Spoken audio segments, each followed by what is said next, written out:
Hey. Yeah, that's good. Right. So, for those of you, and thank you so much for joining me, Destiny. For those of you who don't know how this works, this is an AMA. That means Ask Me Anything. That means that scuffed. No, it's not scuffed. This is great. Thing. That means that you can. Wait, what's wrong? People are mad because there's a little bit of a border on the bottom. All right. Okay, I can Are you fix able to put the overlay over the camera? Like move it up in the scene on OBS? No, but it should work now. Oh, okay. There. Oops. Oh my god, why is it moving like a frame up? There. Now it's beautiful. That'll work. Right. Back to explaining. So, if you want to ask a question, and you can ask about his real life, streaming, games he plays, Path of Exile, anything, you just tag at Zizaran, and the mods will pick out questions from chat and put it in a Google Doc, and we will be I will be reading and picking questions from that. So feel free to start asking. We already have some warm-up questions from Reddit as well. Uh-oh. Yeah, it was good. It was a lot of good questions, actually. Was this before or after a whole bunch of comments got deleted? After. Definitely after. There were some, yeah. I don't know. A lot of mad people out there, man. There are a lot of mad people. Do you feel like that is like an annoying thing about streaming, or? Oh, I do politics, so I'm used to it. Basically wherever I go, half the people there are gonna absolutely fucking hate me, so it's not good. Fair. So we'll start this off. Thank you all for coming to another Zizaran AMA. Joining me is Destiny, and thank you so much for joining me. We are going to start off by introducing you. So this has been asked by a lot of people. Who is Destiny? You want to talk a little bit about yourself and what you do? Yeah, so basically I was one of the first people to start streaming full time. I've been doing it for probably close to 9 years now. I originally started kind of being a semi-pro StarCraft player, and then I transitioned to variety gaming, and then I do like half variety gaming, half politics, and this is where we're at now. So how did you start streaming? Did you do anything Is this? else? Oh, I'm sorry. Wait, is this? Do you want this like PG-13? No bad words, or what is your preference? No, I don't really care. I'm listed as mature, so it's fine. Okay, cool. All right, just checking. All right, sorry, guys. Just don't get me banned. I would never do that. No worry. But like, what started it? Like, did you do any content creation before? Like, what was your moment of like, hey, I want to start content creating? When I was in high school, I used to play games with friends, and everybody seemed to have a fun time playing with me. I'm pretty funny, or I was a pretty funny guy at one point in my life, and I had a close friend at the time suggested that there's like some people like stream games. Uh-huh. It was kind of weird, a little esoteric. Not many people did it, but I finagled all the programs together and I started doing it. And people seemed to like it, so. And did you find that weird in the start, or how long did it take you to get like a viewer base? Because a lot of people, especially starting now, are struggling with say getting over like even like a 5 viewer count bump. Was that something you ever struggled with, or did you find people would tune in fairly fast? Well, I mean, I've always had a good viewer base, but like back when I first started, having 20 viewers was really good. So when I had 20 viewers, it was really good. And then when I had 100 viewers, there was like a time where I was the largest streamer, I guess, anywhere. So like whatever viewership I had was considered good at the time. The game was a lot different now. Trying to get noticed now is a lot. Like the software side has gotten infinitely easier, but the recognition side has gotten infinitely harder. So it's much different now. Hmm. There's a lot more people watching as well, though, and there are more like things like you can get affiliated now. Like back then, you couldn't get subs until you had like 700-800 concurrent viewers, which is good. So there are like positive things with starting now as well. Yeah, there are for sure. Yeah, it's a give and take. Yeah. Is there anything in particular you really like or dislike about streaming? I mean, I've got a huge ego. I'm pretty narcissistic, so having a bunch of people watching me feeds into that. Feels good. That's That makes probably sense. the I can relate to that. sure. And then I really enjoy it. I mean, I like talking to people. I love doing the political or philosophy discussions. I like playing games and everything. So, I mean, I still wake up every day, looking forward to streaming. I don't dread it or anything yet, and I've been doing it for almost 10 years. So, yeah, it feels good. Huh. So that's something that's pretty different from me. Like I know you do a lot of debates and stuff. Is that something you Mm-hmm. started out doing, or is that something that started like lately? Or I mean, I've never been like just into video games. Like I've always had a pretty wide array of interests. So politics or multiple sciences. Not like I'm like super well read. It's just there's a lot of stuff that I find to be very interesting about all of that. So throughout the course of my streaming life, we've always talked about like other topics related to more serious stuff than just video games. And then when the this presidential season rolled around, I started to get a little bit more invested in the political scene. And Hmm. I noticed that there were a lot of people online that had huge followings that were very invested, that were very fucking stupid. And I thought, okay, well, cool. Maybe we could get involved in this and start having like conversations with people. And yeah, when I was Hmm. very optimistic about that. So I started really getting into politics stuff like 2 years ago, I think. Right. And have you done any like practicing for that? Because like I would say I'm pretty bad at like debating. I find it hard to get my point across sometimes. Is that something you've done like practice for? Or I kind of look at it as like you ever watch like Dragon Ball Z? yeah, a little bit. You know how like every time like Goku or Vegeta would fight somebody and lose, they'd always like get a little stronger. They'd learn something and then Right. come back and do it again. The standard shonen arc. Yeah, I would kind of do that, I guess. Like every debate, I would try to take away something from it. If a whole bunch of people, I read pretty much everything that's written about me online Mhm. in this part. Like I'll read all the YouTube comments, all the Reddit threads, the 4chan posts, the Kiwi Farm shit.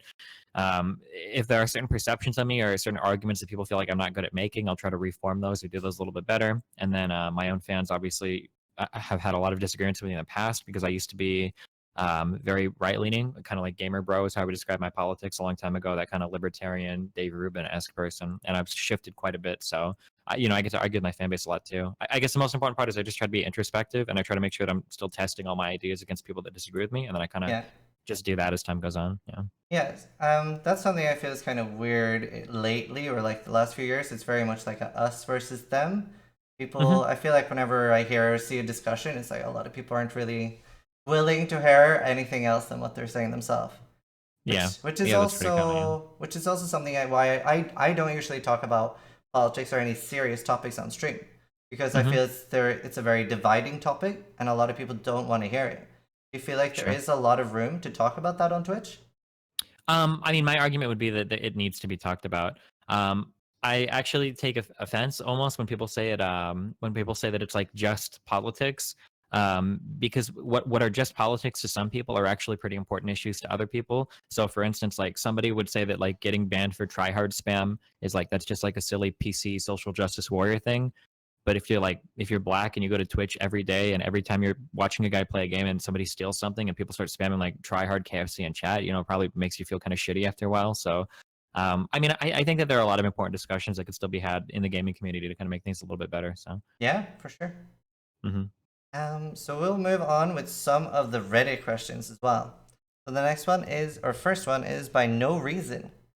As a new player, what are your favorite aspects of the game, and what do you like most about the game? So this is about Path of Exile. yeah. I mean like I when I play games I usually sink a lot of time into them. So Path of Exile seems like the type of game where you can just like sit there and grind shit for like weeks. It So is. it's probably the most alluring aspect to me. I'm not really high enough yet to start getting like super critical. Mm, So I can't really say because I'm sure that like it seems like the type of game that opens up more with your knowledge. And so like right now, like I'm not going to be inventing my own builds or mm, doing anything on like path of building aside from copying people just because I don't have the knowledge yet. And I'm yeah. guessing that that's where like the fun of the game like really comes in. It really is. Like there's a lot of items and combos that once you've played or like know about all the items, you're like, wow, that'll be really cool. Or when they introduce a new item, you like remember like, oh wow, that like kind of used this item. That's really useful now. Hmm. So that's really cool. And like I have 12,000 hours in the game now, and I still play it off stream. Well, so it's definitely got a lot of grind potential. Yeah, for Um, sure. what were all the other games you played? So I know you've played StarCraft too professionally. What else like do you play? I think the two games that I've invested the most time into is probably StarCraft and then kind of League of Legends. Not as serious, but Yeah, I've seen you playing that with Lily Pichu, right? yeah, I play. There's a variety of people I play with. Yeah. Next question is by Sondid Tomato. What are some areas of the game you think should be improved, or things you especially dislike? So is there anything there you've like noticed as a new player? This might trigger a lot of people, and again, I don't know enough of the game. I get very nervous about making comments on like on game design if I'm not like Hmm. top tier player because there are things that I might not fully understand yet. Something that just kind of bothers me. I don't like that the game is supposedly balanced around like logout macros. That feels really dumb to me. Mhm. um, yeah, like I don't know. I was under the assumption that like logging out in hardcore when I first started playing, there'd be like a 2 or 3 second delay, so that wouldn't happen. I don't know. That seems like a really dumb mechanic to me. Actually, Um, I would love to actually have this discussion. So there's two things, right? So Diablo uh huh. 3 as well has like, there's two solutions to the same problem. Mhm. So obviously, when you have an online game or a game that is online all the time, Mhm. um, you have to like what happens when the player disconnects. So Diablo 3 has cheat death mechanics, right? Where you can die one time and you do like either recover life or something will be fine. So if you disconnect, you won't necessarily die. In Path of Exile, your character for the most part instantly disappears.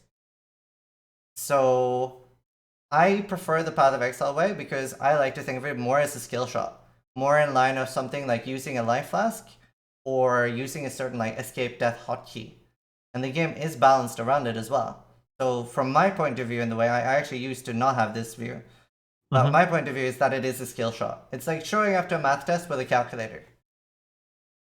Sure. I mean, and I can kind of understand that now that the game is balanced around it. I guess like, and again, I haven't like cleared all the maps. I'm not even at red maps yet, so Mhm. maybe my opinion will still change. But like, the thing that feels kind of lame to me is that like, if I think back to like, so I actually really like the hardcore gaming experience, and when I say that, what I mean is like death that matters. So have you ever heard of a mud before? Yeah, I Do you know used what? to play mods.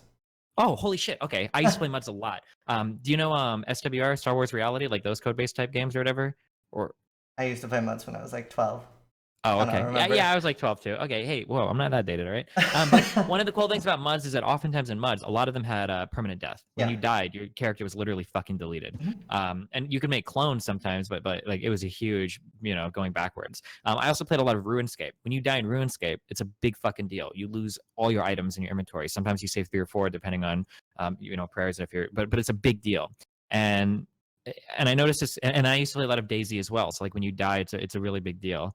But like the moments leading up to that are oftentimes like really exciting. I think like some of the most exciting moments that I have in gaming is when you're on the verge of dying. When I play Path of Exile, I am so incredibly uncomfortable making this argument because I don't have the background to do it yet. Right. But when I play Path of Exile, I feel like if I die playing this game, it's never going to be like at the end of a really epic boss fight where I'm like on my last fucking flask and I'm like trying my hardest to manage shit and then I die. It's going to be because I load an incursion, I get one shot because they literally have to balance the game that way because you can never have an epic fight because every player would just Alt F4 and disconnect. And that's like really disappointing to me, I guess. I can agree with that to some degree. Like you're not gonna have like a slow death in this game where you're like, oh wow, that was Yeah. a really close Which call. and that's like those are the most like adrenaline pumping, exciting moments is when you're teetering, when it could go either way, Right. and you're like, for me, those are like really exciting. But in Path of Exile, like I said, if I die in this game, I'm pretty sure it's gonna be because I walk into a room and get one shot. It's not gonna be like at the tail end of a really exciting fight, you know? Yeah, I'll actually agree with that. There are a lot of one shots. Like if you look through my Rift playlist, I think I have like 115 characters have died now. Yeah. Um, there are a lot of one shots, Hmm. but I like there is the negative side of what if you didn't have the logout macro, you would have a lot of disconnect deaths too, Sure. especially for people in countries with poorer internet or like worse infrastructure. So you have to like decide like which one do you want. Like you have Yeah. to have I mean, you would some have to. form of protection against that. Yeah, you'd have to start solving for those other problems for sure. Um, I mean, I could brainstorm solutions. I don't know if they'd be good or not. I'm sure the dev team has thought about them too. So it's possible that that's not a solvable problem. That the only way Mhm. to do it is to instantly DC a character. Yeah, I'm not sure. I don't know. Yeah. Hmm. Um, but yeah, I have a lot of deaths, and I'd agree. A lot of them are Sure. in the rips. The next question is by Tuba. Out of all the mechanics you've encountered so far, which mechanic do you see yourself having the most trouble overcoming? Not being able playing shitty maps that don't let you jump through the walls. That's pretty annoying. Trying to jump through shit is the most annoying thing. But otherwise, I mean, the UI and everything is pretty user friendly. I think I can't think of any like hugely upsetting things. Hmm. So has it been like very easy to get into as someone who like have you played similar games before? Um, I'm trying to think. I don't really want to. I actually never played Diablo 2. I was gonna play Diablo 3 really hard, but I played it for like 3 days on launch, and there was no content in that game, and I got bored. This was before they patched the ever living fuck out of it. Yeah. Um, I played like PlayStation roguelikes growing up, but I guess it's been a long time since I've ever played a game like this actually. So I don't really have much to compare it to, I guess.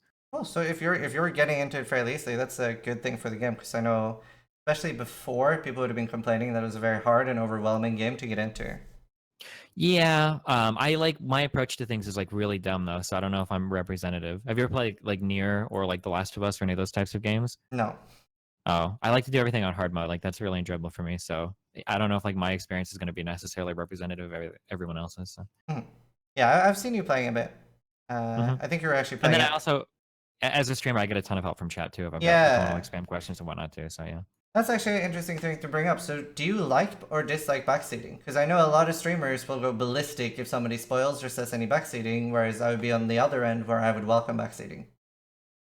Um, it really depends. It's a two-edged sword. Like on one end, it would be fun to play and have no backseating whatsoever, but learning anything on stream is literal fucking cancer because people will be so insanely critical of you every single step of the way that like that experience is one of the worst you can get streaming. Like like anytime you try to learn something new, there's always like every single person in chat becomes like a PhD level expert professional on it. It's like I can't believe he's doing that fucking shit. Like oh my god, what a horrible fucking decision. Like, oh, did you see his links? He's such a fucking idiot. And in the meantime, you're like 6 hours into the game, and it's like, yeah, I mean, I have no idea what I'm doing. Yeah. So yeah, so I mean, at that point, I just kind of embrace, if chat wants to point me to things or help me out with things, and then I try to learn as much on my own as I can. And then the nice thing about getting advice from chat is that everybody thinks they're an expert, but like 95% of them are fucking morons. So eventually, you learn that you have to weigh what they say against what other people say anyway, and that's a form of learning in and of itself. Yeah, for sure. There's a lot of things like that to the point where there's a running joke in my chat that everybody watching me is a female doctor because even if I go like, oh, I have a headache or oh, my leg hurts, people will start literally diagnosing me. Mm-hmm. So Yeah. pretty similar. Um, the next question is by Kinstinct Lol. What are some differences you found in your community when switching from games like League of Legends to games like Path of Exile? Um, I mean, I carry most of my community with me when I go from game to game, so it's not like I get new people cycling in all the time. I would say that it's pretty comparable in terms of like the community people. The chat itself for Path of Exile is a lot better, Hmm. just because League is a team game and team games are absolute literal cancer. So, I mean, the chat isn't quite as bad playing Path of Exile, but Yeah, it's mostly because I would call League of Legends and games like that zero-sum fun games. If you're having fun, someone else is losing fun. oh, Alright. that's actually not true. Games like League of Legends I would consider those to be negative sum fun games Okay, I'll because it's agree. actually possible for every single person in a game of League to have no fun at all, to have negative fun actually, even if you're on the winning team. So, I'll yeah. agree with that. I used to play Han, so Okay, yes, you know a little bit of already how it goes. toxic. Um, and like, does that influence games you choose? Like, if the community is more positive during your stream, will you enjoy the game more? No, I tend to play what I want to play. I'm very big on that. I don't ever let my community influence what I want to play. I've got like a big thing that I do for like personal like mental health. I think that it's the most important part of streaming. I know that a lot of streamers get like burnout or they start to regret it over time or Yeah, they get salty or whatever. And I've never gotten to that point ever, not even close to it. And I think it's because I'm pretty strict on like I'm only playing what I want to play. I don't care what you guys want to see. Like if you don't like it, get the fuck out or come back when I play something you like. that's really good. Do you feel like do you take a big hit when you switch games a lot, or do you feel like you would be a lot bigger if you stayed on one game? I don't switch games a lot actually, but I mean I would be bigger if I played what some people wanted to see me play more than Mhm. other games. Right. So yeah. And how do you feel about things like taking breaks? Like, how often would you say you take time off for like holidays or stuff like that? You said you're the guy that I watched the thing where you got like 7,000 hours streamed over like 2 years, right? I'm pretty sure. Like 9,800. Yeah. I'm very similar. I don't take breaks. I don't like taking breaks at all. Yeah. I think it's really bad. Um, yeah. Yeah. Do you feel like or do you wish it was easier to take breaks? No, because I still enjoy it. Like I said, like even if I wasn't getting paid, like I legitimately like waking up and then I look forward to turning my stream on and then getting to talk to people. I complain about politics. There's a lot of political shit going on now. There's a lot of game related shit going on. I like playing games still. I like interacting with the community. So no, I totally love it. I never feel like I need a vacation. Hmm, It's all enjoyable for me. that's I really had good. like before I got into streaming, I did like real work, which was really shitty compared to this too. And now I make 10 times as much money and I'm just playing games and talking to people. So I think that perspective really helps me as well. That's really good. And what about doing things like Do you go to a lot of community meetups, like for example TwitchCon and stuff? Like, what's your experience with that? Um, yeah, I mean, I'll go to any big thing like that. I mean, I enjoy it for the most part. I'm a pretty social person. I like hanging out with people and whatnot. And I try to go to events if I've got people to hang out with or fun stuff to do. So, And have you been at all the TwitchCons? Like, you've been streaming for a very long time. yeah, I think there have only been 2 Oh, so far. right. Is that right, or did I just make that up? I'm pretty sure there's only I been 2 don't so know far. because I was only at the last one. Like, I've only been streaming 2.5 years. Oh, gotcha. But yeah, like the last one was crazy fun. Although I heard it wasn't as enjoyable for non-streamers. No, like the queue was crazy to that boat. Holy shit. Oh yeah. Oh yeah, for the masquerade party or whatever. Yeah, I was like, I didn't even go. I like think we were gonna be only 1 hour early, and I'm like, there's no way we're gonna get in. We're only 1 hour early, so we didn't go. Mm-hmm. um, Jack Camel is asking, what is your impression on PoE as a free-to-play game? Like, have you? I don't know. Have you spent a lot of money on it already, or? How about the $500 shitter pack? I couldn't help myself. I wanted a glow blue. Oh, Um, nice.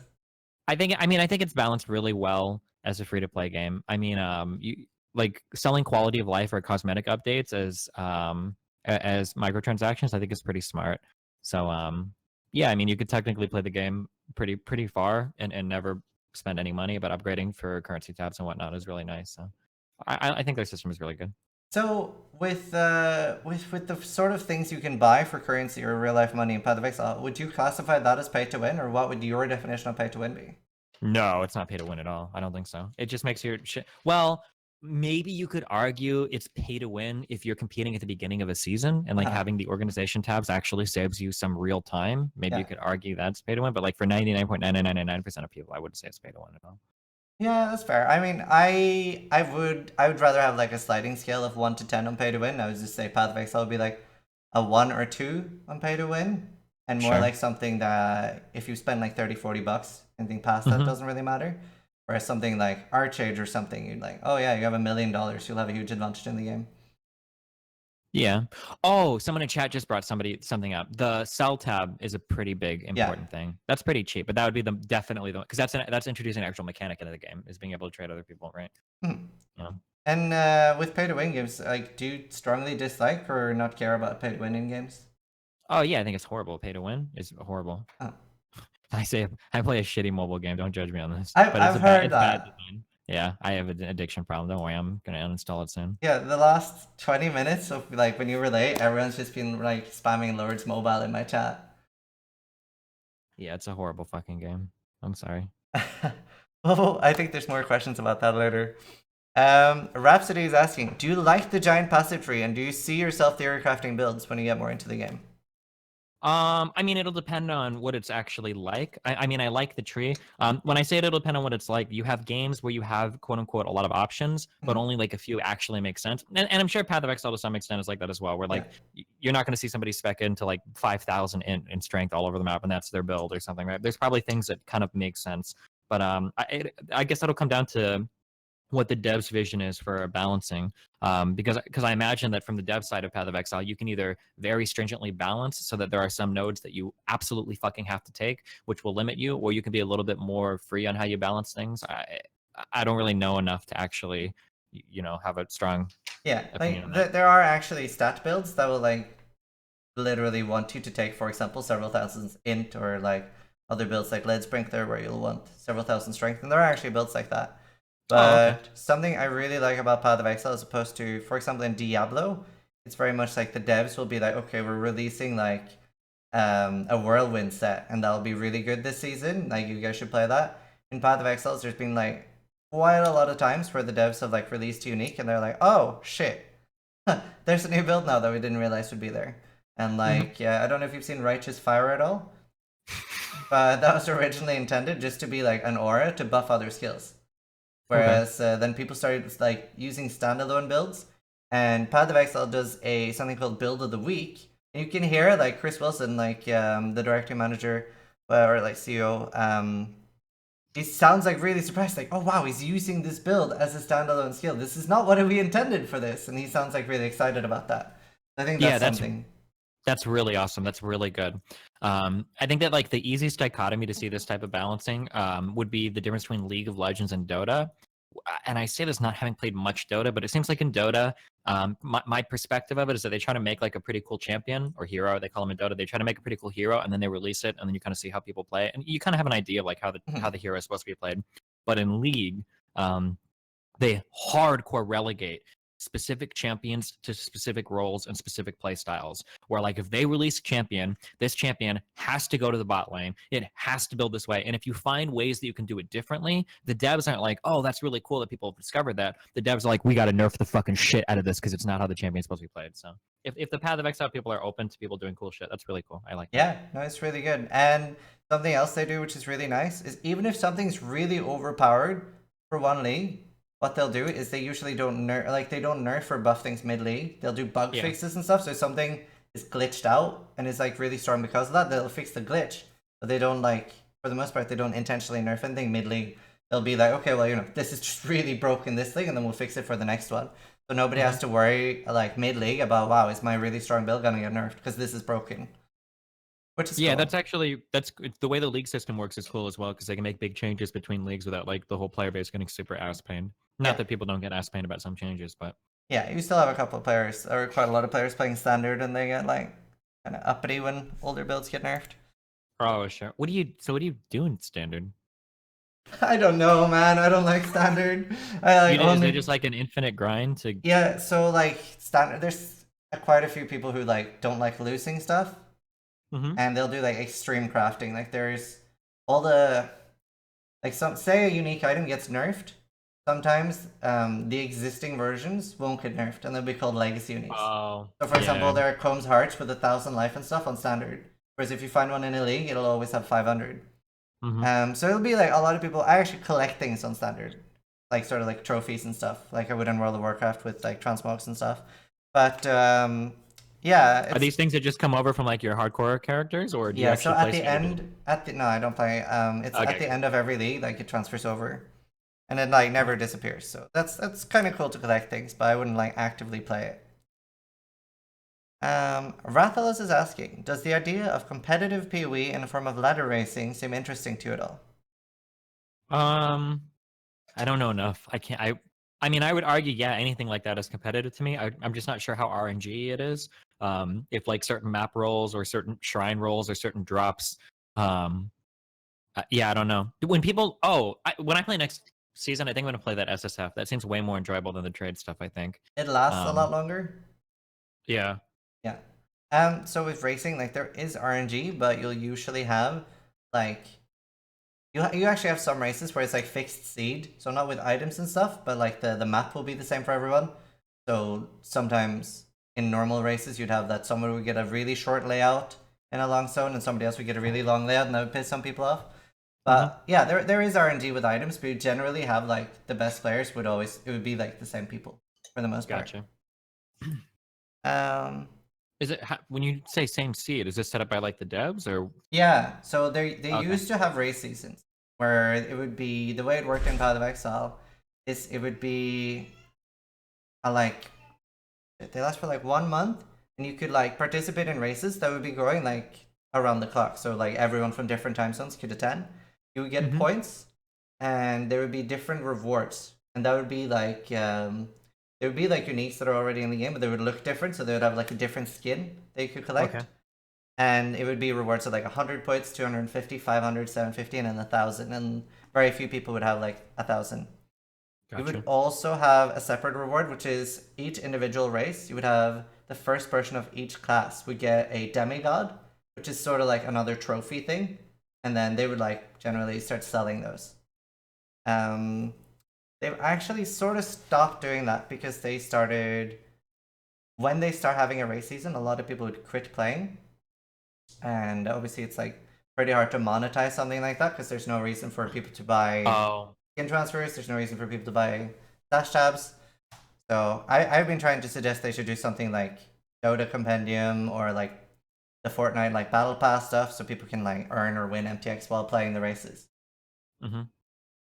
But yeah, it is pretty cool. There's also community races arranged by like Havoc has been arranging a lot of community races where he'll like invite streamers and stuff, and then we'll have like 4 streamers playing, and 2 other people will be commentating, saying what they're doing, explaining to people who don't know as much about it, which is really cool. Is Path of Exile going to be at All Games Done Quick soon? I don't think so. I don't think it can be because it doesn't have an offline mode. I think they only do offline mode games. Like there is like speedrunning and stuff in Path of Exile, but pretty sure they have a rule that it's like no off or it has to be offline mode. Gotcha. But yeah, like just recently there was a player called Dead and Doom that did like a 1 hour 30 from level 1 to Act 10. Mm-hmm. That was like with Twink Dart gear and stuff, but that's still like crazy fast. Yeah.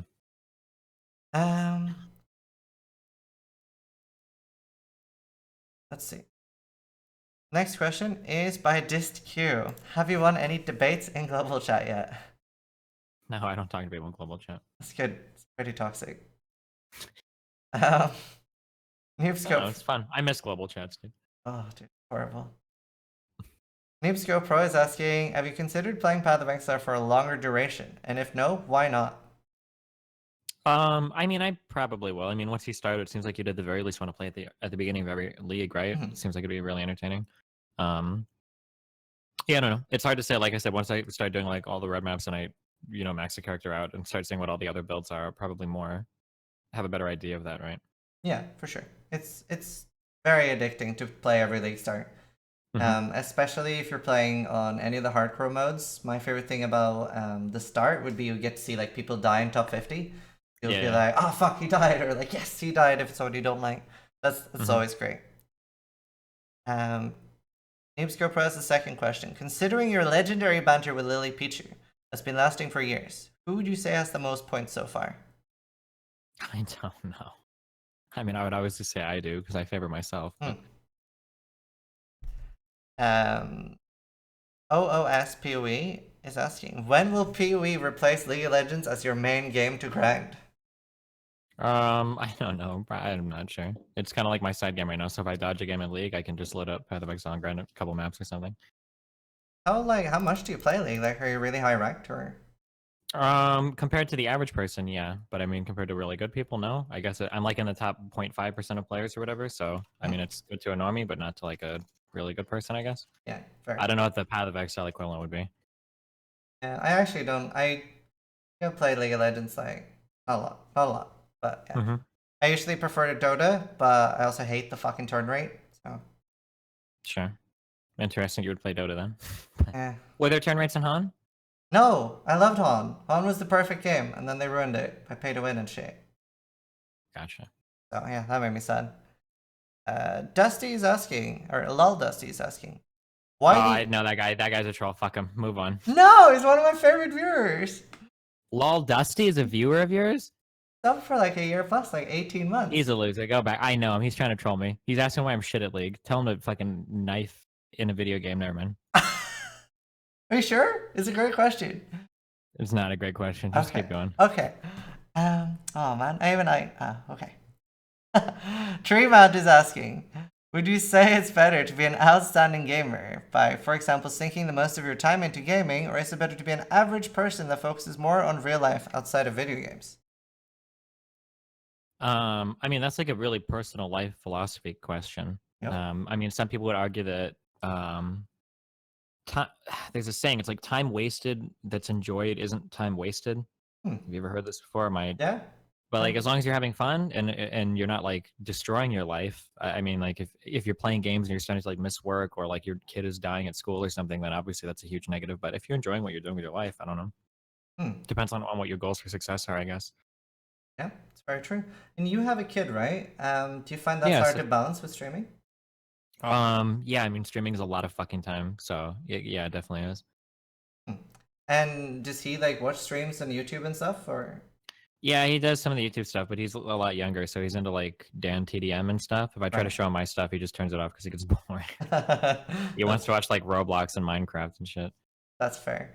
And obviously, a lot of younger kids and stuff watch Fortnite and stuff. Do you like the Battle Royale games at all, or? I really don't like the building in Fortnite. I liked PUBG quite a bit. I played PUBG for a decent amount of time. I really wish that like DayZ existed. Battle Royale like kind of came out of that game, kind of. People are gonna argue me, that's not true. But like There was like I, Battle Royale on Arma, and that yeah. was not really that popular, but it was kind of popular. And then H1Z1 came out, and H1Z1 was going to be the successor to DayZ, which is that's where that game originally came from. I don't know if people know, but then their Battle Royale started to get really popular, and then it kind of took off from there. So I'm kind of sad that like Battle Royale ended up cucking like the zombie survival genre because that was the original DayZ is like the most fun I've ever had playing a game in my entire life. Yeah, Um, I used to play that loads, like camping the airport and stuff like that, jumping from oh server to shit, server. It dude. was so good.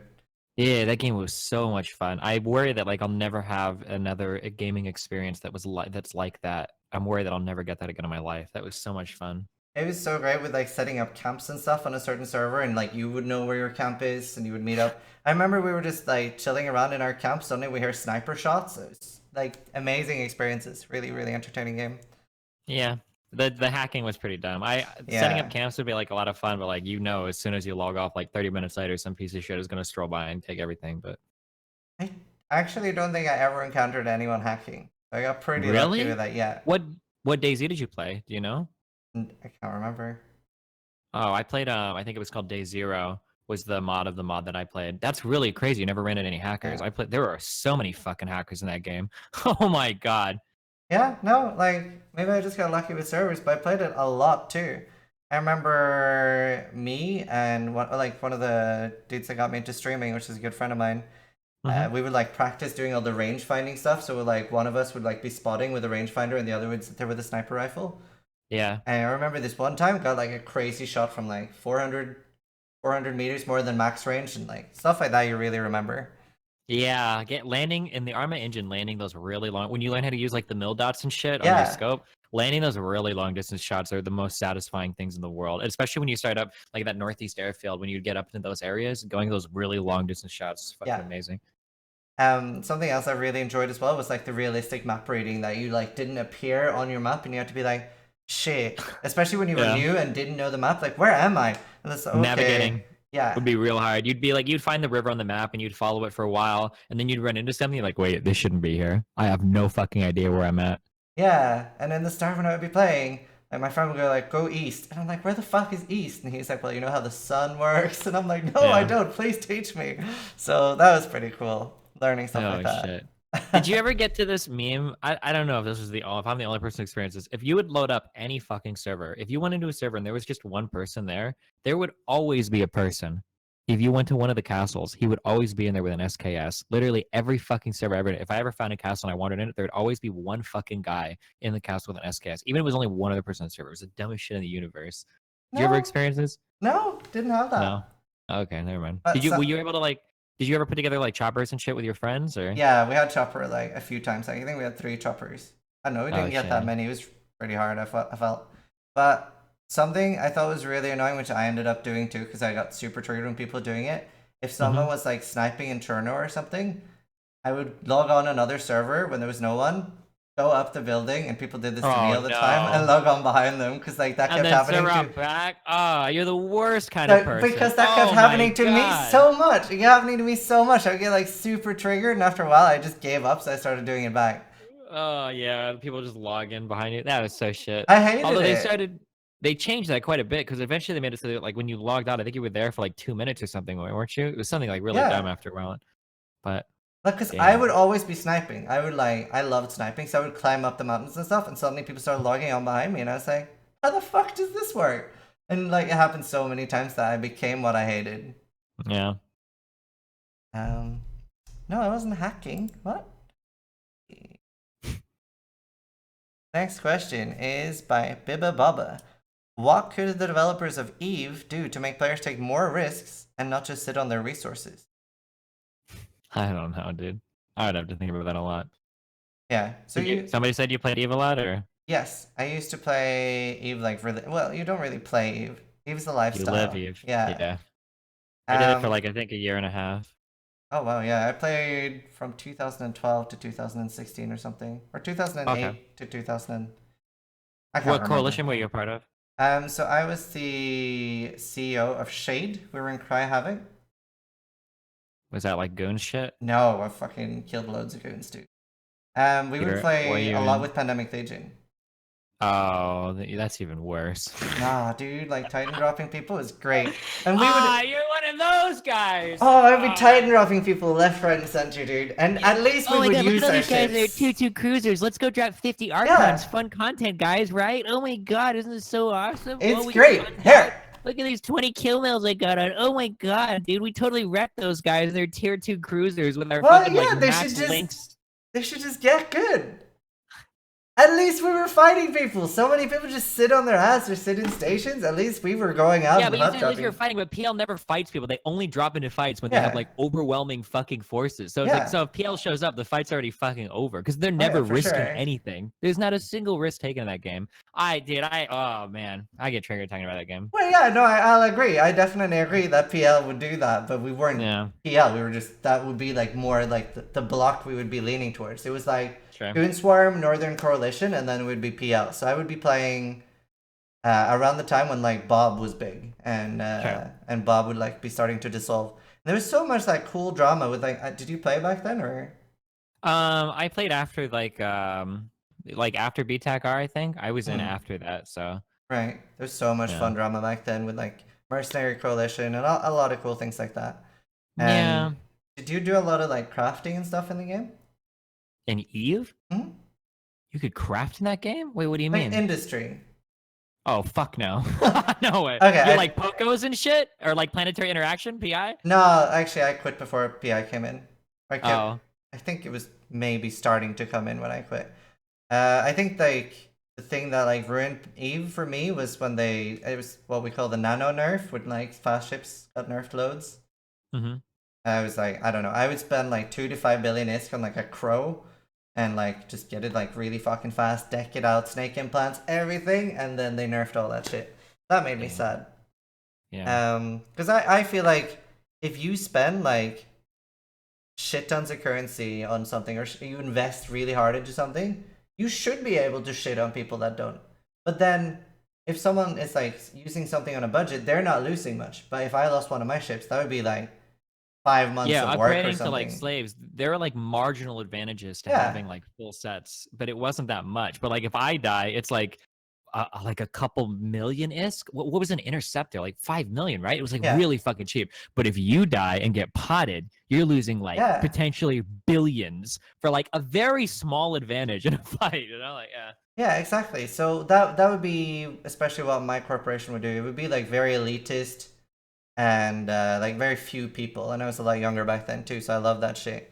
And we would fly around like with yeah, the small gang shit, like going between gates and whatnot, and like in low sec, not null sec, I think, and like low sec, that small gang fighting, that was actually pretty fun, I think. yeah, that's what we used to do. And then all the like nano ships got nerfed, and then we were like, okay, well now what do we do? And I was like, hey, let's all buy capital ships.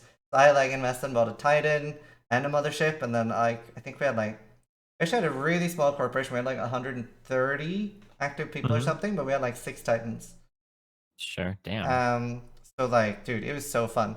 I love that game, and I like it. It's sad when you see a game that you love when it changes so much that you don't enjoy it anymore. Yeah. I guess like my biggest complaint about Eve is I always felt when I after I got into it a lot, I learned like the truth. There are two different types of Eves. There's the one that new players are presented with, and then there's the reality that you learn as you play. The one that new players are presented with is the alliance map. And if you look at the alliance map in Eve, it's super exciting. It looks Yeah. like there's 50 different alliances. Like you could join at any part and be in this like intergalactic fight over any parts of these systems, and it would be super cool and super interactive. But then when you start playing a little bit, then you learn about the coalition map. Yep.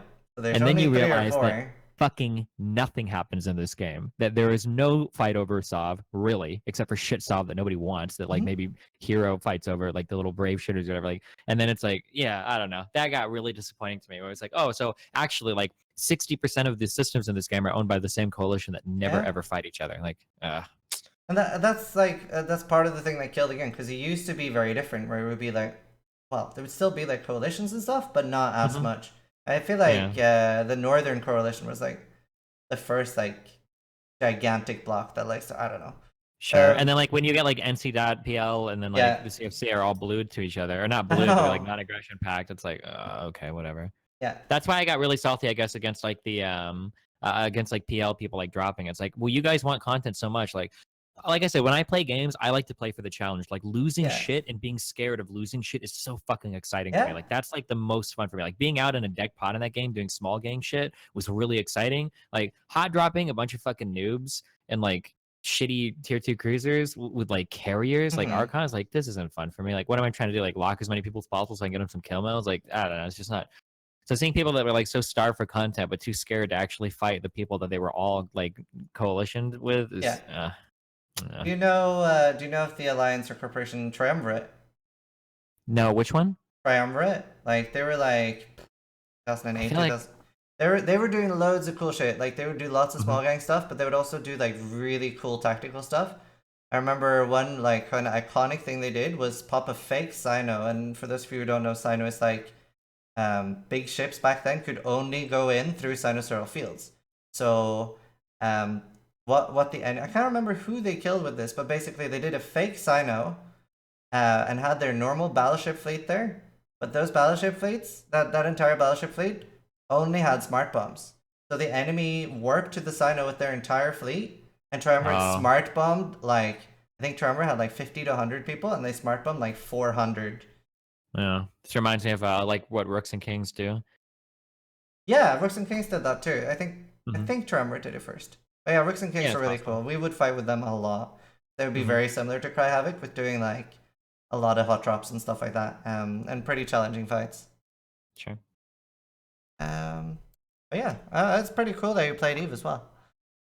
Yeah, it was an experience. Yeah, That's what I'm after in life. I want experiences. So. for sure. This is a pretty deep question. Uh oh. Sak Nereen is asking, what do you think about empathy? You said before that you think empathy is a weakness. I believe it's a virtue for many reasons. Care to elaborate? I mean, how deep do you want to go into the discussion? I'd I love mean, this discussion.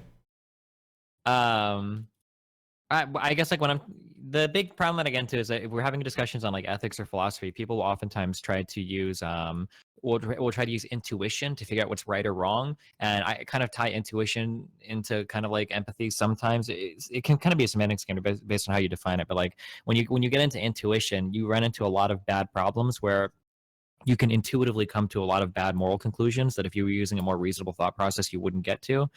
For instance, like an alt-righter might intuitively decide that a black person is genetically inferior to a white person, or somebody might intuitively decide that like, hey, even though I'm 27, I should be able to have sex with a 5-year-old. Intuition is a really scary road to go down. I just don't like using that. Mhm. And oftentimes in arguments, people will pull out these like, well, this just feels wrong. And it's like, okay, well, that kind of like isn't a good justification for not or for doing something. Like your feelings here aren't really good justification, I think. Hmm. Yeah, that kind of loosely ties into empathy, but yeah. Well, I feel like you kind of dodged the question here, though. Hmm. Do you feel I like guess I empathy is a weakness? I mean, I guess it so I guess it can be. I think the context of this question is whenever I try to like build like moral arguments, I always argue that you should do it absent of empathy because empathy will never lead you down, or empathy could lead you down good roads or it could lead you down bad roads. Whereas having like a good consistent thought process will hopefully always leads you down good roads. So empathy only works to your detriment there when you're trying to make moral decisions. So I think that's maybe where that question came from, and that I don't really consider empathy to be like a valuable tool to determine if a decision is moral or not. So I would argue that it's a weakness in that regard, sure. But if you're Right. talking about like, like I love my wife, Yeah. is my empathy a weakness? Like, I mean, it's probably not in that regard. Right, but just in general as well, being empathetic and caring towards other people, I would argue it's a strength, and that as a community or as a group of people, you can like help each other build to be stronger. Then I see one side of it where if you're able Hmm. to not be emotional and caring about a lot of things, that can be a strength in some regard, where it might not like hold you back on some things. But I would say that it's both. Yeah, I mean, I guess the issue that I run into is that I feel like you can make good decisions consistently using like reason, but empathy can lead you down bad roads. That's the only problem that I have, What you I mean, guess. like, for example, getting like overly emotional about something where if you didn't, you might make a more logical decision, or? Well, the idea that people can only be sold on backing certain things if you can evoke an empathetic response from them is something that really bothers me. So like we can get like funding for certain projects if there's like an emotional response for it, but if it's something that nobody really gives a fuck about because people are so empathy driven, you know, you can't really get them to care or be invested in certain things. So like different classes of people, different races of people, if they don't have like a natural empathetic response towards these types of people, then they're not going to give a fuck about it at all, which is something that bothers me. Hmm. Pretty interesting. I hadn't thought about that. That's very deep. Very deep. We are gonna move on to questions from chat. The first question is by Shabo84. Ask him about the streaming site project he's involved in. How is it? How will it help streamers? And when will it be ready? I run my own website where I do my own subscription system, and where I'm in the process of trying to get that packaged up into like a service that I can sell to other streamers. It's in development right now, and then I'll have more news on it, I guess, when it finishes. But Is your other name Athene? No, I'm just kidding. Um, it's no. I use my history in the scene. I started my own website a long time ago, and I manage my own subscriptions on there because Twitch used to take a massive cut, like 50-50 cuts, and I always thought that was crazy. So I've always managed my own subscriptions on my site, and I make a fuck ton of money doing it. So I mean, I think it's a good idea. It would be a service that would sell itself. Like I'm not a theme. I can't even believe you'd accuse me of that. Fuck you. No, I was joking. That was a joke. I argued with that guy so many times. I hate that dude. Is so fucking horrible. Holy shit. It was more something I brought up because I did want to talk about that and something. Well. I remember Athene was in my chat asking me to use his like weird system, and Nope. he was trying to sell me with it, saying, "Oh well, it's no money," and that's whenever I get really worried because, in my opinion, everyone has to make money. Everyone wants to make money. When someone says something like that, like, "Oh, it's not even a non-profit; it's no money," like the hairs on my arm was like standing up, and I was like, well, "What? Then why?" Because I always want to know like how are people making money off this or how is this benefiting you? Yeah, that's a really good response. You should have that. Makes it so you're not gonna be a sucker. Yeah, if somebody comes up to you offering something and it seems too good to be true or there's no cost for it, then you have to figure, okay, well, how are you making money off this? It's an important thing to consider. Yeah, like my father always told me if someone's offering you something for free, it's either broken, there's something wrong with it, or there's a catch. Yeah, or you're the product, right? Yeah. Yeah, or you're the product. That's the catch. Mhm. Cool. So is this something you're gonna offer to like any streamer, or is it gonna be like like you have to apply for it, or? I mean, I'd beta test it with a couple large guys that I know to see how the conversion works, like how many subs did they bring from Twitch over to their platform, and then you look at the income before and after, and then you look at the feature set to see how they engage with the feature set, and then if it ends up being a positive experience, I would hope that it would just sell itself. I wouldn't push it a lot. I imagine people would just want to join it to make more money. Cool. Do you feel like you have to make a lot of efforts on Twitch to make money, or do you feel like without necessarily doing like what people would label sellout stuff, like for example, pushing Twitch Prime, or without pushing like getting sponsors, do you feel like it's easy to make money on Twitch? I mean, I make money through my website, through subscriptions, and then through a bunch of other stuff. Is it easy to make money on Twitch? I mean, the more you work, the more money you can make. Mhm. I guess like you can make a base income, like subs, pretty easily. But if you want to make more than that, then you've got to start working for it. Mhm. And I mean, it can be really hard, or it can be not as hard. It just depends on how much money you want to make, I guess, right? And what about stuff like sponsors? Do you feel like that is currently pretty hard to get for like especially individual streamers without like a team, or like do you have any sponsors? I intentionally don't because I very much value my freedom and I don't want to be like shackled behind like what somebody could say. Although I'm going after a Soylent sponsorship right now, so if anybody from Soylent is listening, you better fucking email me. I'm coming after you guys. But otherwise, no, I kind of like to do my own thing. I very much value my freedom and I don't ever want to be told by another person what I can or cannot say. I think that would dramatically impact my happiness, which would Right. not be good for my streaming career. Yeah. Yeah, no, that makes sense. I've been really picky. I don't have any sponsorships, and Mhm. the thing that I would say personally is important to me is I don't want to be sponsored by someone that I wouldn't use without them Yeah. sponsoring me. Like, for example, say I like Coca-Cola or whatever, I wouldn't want to be like, oh, I like Pepsi now, guys, for example. Yeah, I'm the exact same way. I usually, if there's a product that I really like, I'll try to hunt down like Yeah. a sponsor. So like I was sponsored by Ting for a while because I went after them because I use Ting for my cell phone stuff, which was cool. I like Blue and I'm technically sponsored by Blue. I should be doing more giveaways. But I really like the microphone shit. But like I've been approached by like SteelSeries and Razer and all that shit for like headphone sponsors, but I wear Sennheisers and I'm never gonna downgrade to gamer headphone. Wait, I don't know what you're wearing. I'm not trying to shit talk anything. I think I'm wearing SteelSeries. Oh shit. Okay. No, But it's okay. I don't know. yeah. But like if you're used to like a decent pair of headphones, like downgrading to like or switching to like gamer headphones would be I would never do that. I would never do that style, you know. But yeah. Yeah.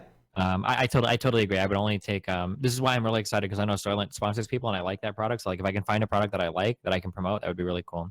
Or if I can get an Intel sponsorship. But I yeah. think everyone wants those. Yeah. No, that's cool. Oh, Ogo, so many hard names on Twitch. Ogo Manti is asking, Destiny, do you miss the Infestor days? Those were by far the funniest streams I have ever watched. Yeah, I mean StarCraft was a lot of fun for sure. I wish it wouldn't have died as a game, yeah. Hmm. So like, was that your first game on Twitch then, or? Yeah, it was what I started streaming and then what I became like semi-professional at, yeah. Rural Shinigami is asking, do you play with 3 or 4 fingers? Asking you or asking me? I was asking you. Oh, I have All the 4? questions are for you. Oh yeah, it's 4. That's a dumb meme question from League of Legends, but All 4 right.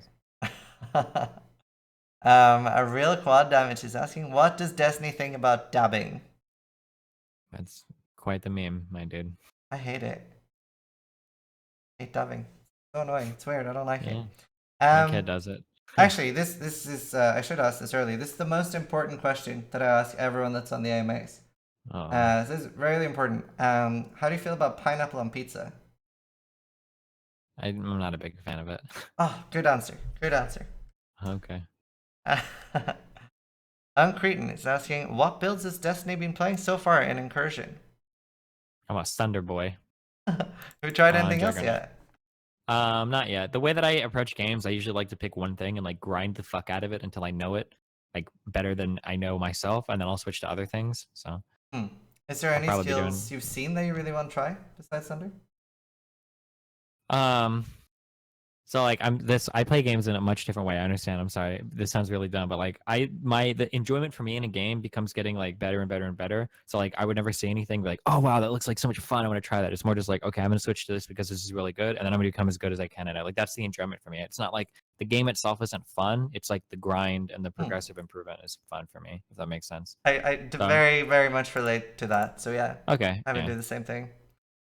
Dabo1 is asking, is Destiny a vegan? No, I'm not. Picklemancer is asking, do you feel like you should have started playing Path of Exile earlier? I'm sure there are people who suggested the game to you before. Probably not because like my fan base, there's been like a group of my fan base that's been super dedicated to trying to get me to play this game, but I'm pretty sure it's not good for my viewership to do it.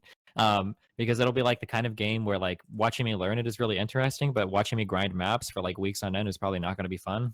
So probably a good thing that I didn't start it earlier. Yeah. Yeah, but say for example, say you start getting a really low view count. Like you said earlier, you didn't care that much about what your community wants you Oh, to I do. won't. It won't drop below like 2,000, which is fine. I know that. There's people that'll stick around. These desperate fucks will stick around and watch me do anything. So it won't drop that low. And usually, like the better you become at a game, especially a game like Path of Exile, the more you can kind of autopilot it. So like once I get to the point where I feel comfortable like running things without really like dedicating all my mind to it, I can also be having other Right. discussions at the same time, which keeps the stream interesting. With that in mind, do you prefer playing games sometimes that allows it to be easier to talk to chat? Because you seem to enjoy talking to your chat a lot. I mean, it really depends on what's going on. Like, if there's big political shit going on, like that's my big thing right now. When there's like huge political announcements, being able to play stuff like that is really cool because my engagement and my audience grows massively. I get way more viewers when I talk about relevant political events than when I'm playing League or just Path of Exile. Right. Like for example, I would even like stay away from streaming Royale games just because I can't read my chat playing those. That would be like my favorite thing with Twitch would be talking to my chat. Yeah, with FPS, it can be harder to do it. Yeah. With CS:GO, it wasn't as bad, I guess, because you were camping a lot. I could read chat then, but yeah. Next question is by Jungle Boy 34. Is he married? I would like to take him out on a date. Nope, I'm not married. Sweet, he's got a chance. There you go. Or am I? Maybe I just went full Amaranth there. Who knows? Sorry, I said I wouldn't get you banned. Keep going. Skip. Flow9400 is asking, what's the first game you have ever played? In my whole life, it was how old are you? I am 29. Okay, cool. I'm 29. I don't know if you have this experience. The very first game I bought was on the Nintendo Entertainment System. It was the combined Duck Hunt Super Mario game. Did play that. Oh yeah, it was like a 2-in-1. I think pretty sure that was the first video game I think I ever played. Nice. So when did you have your first like own personal computer? Like,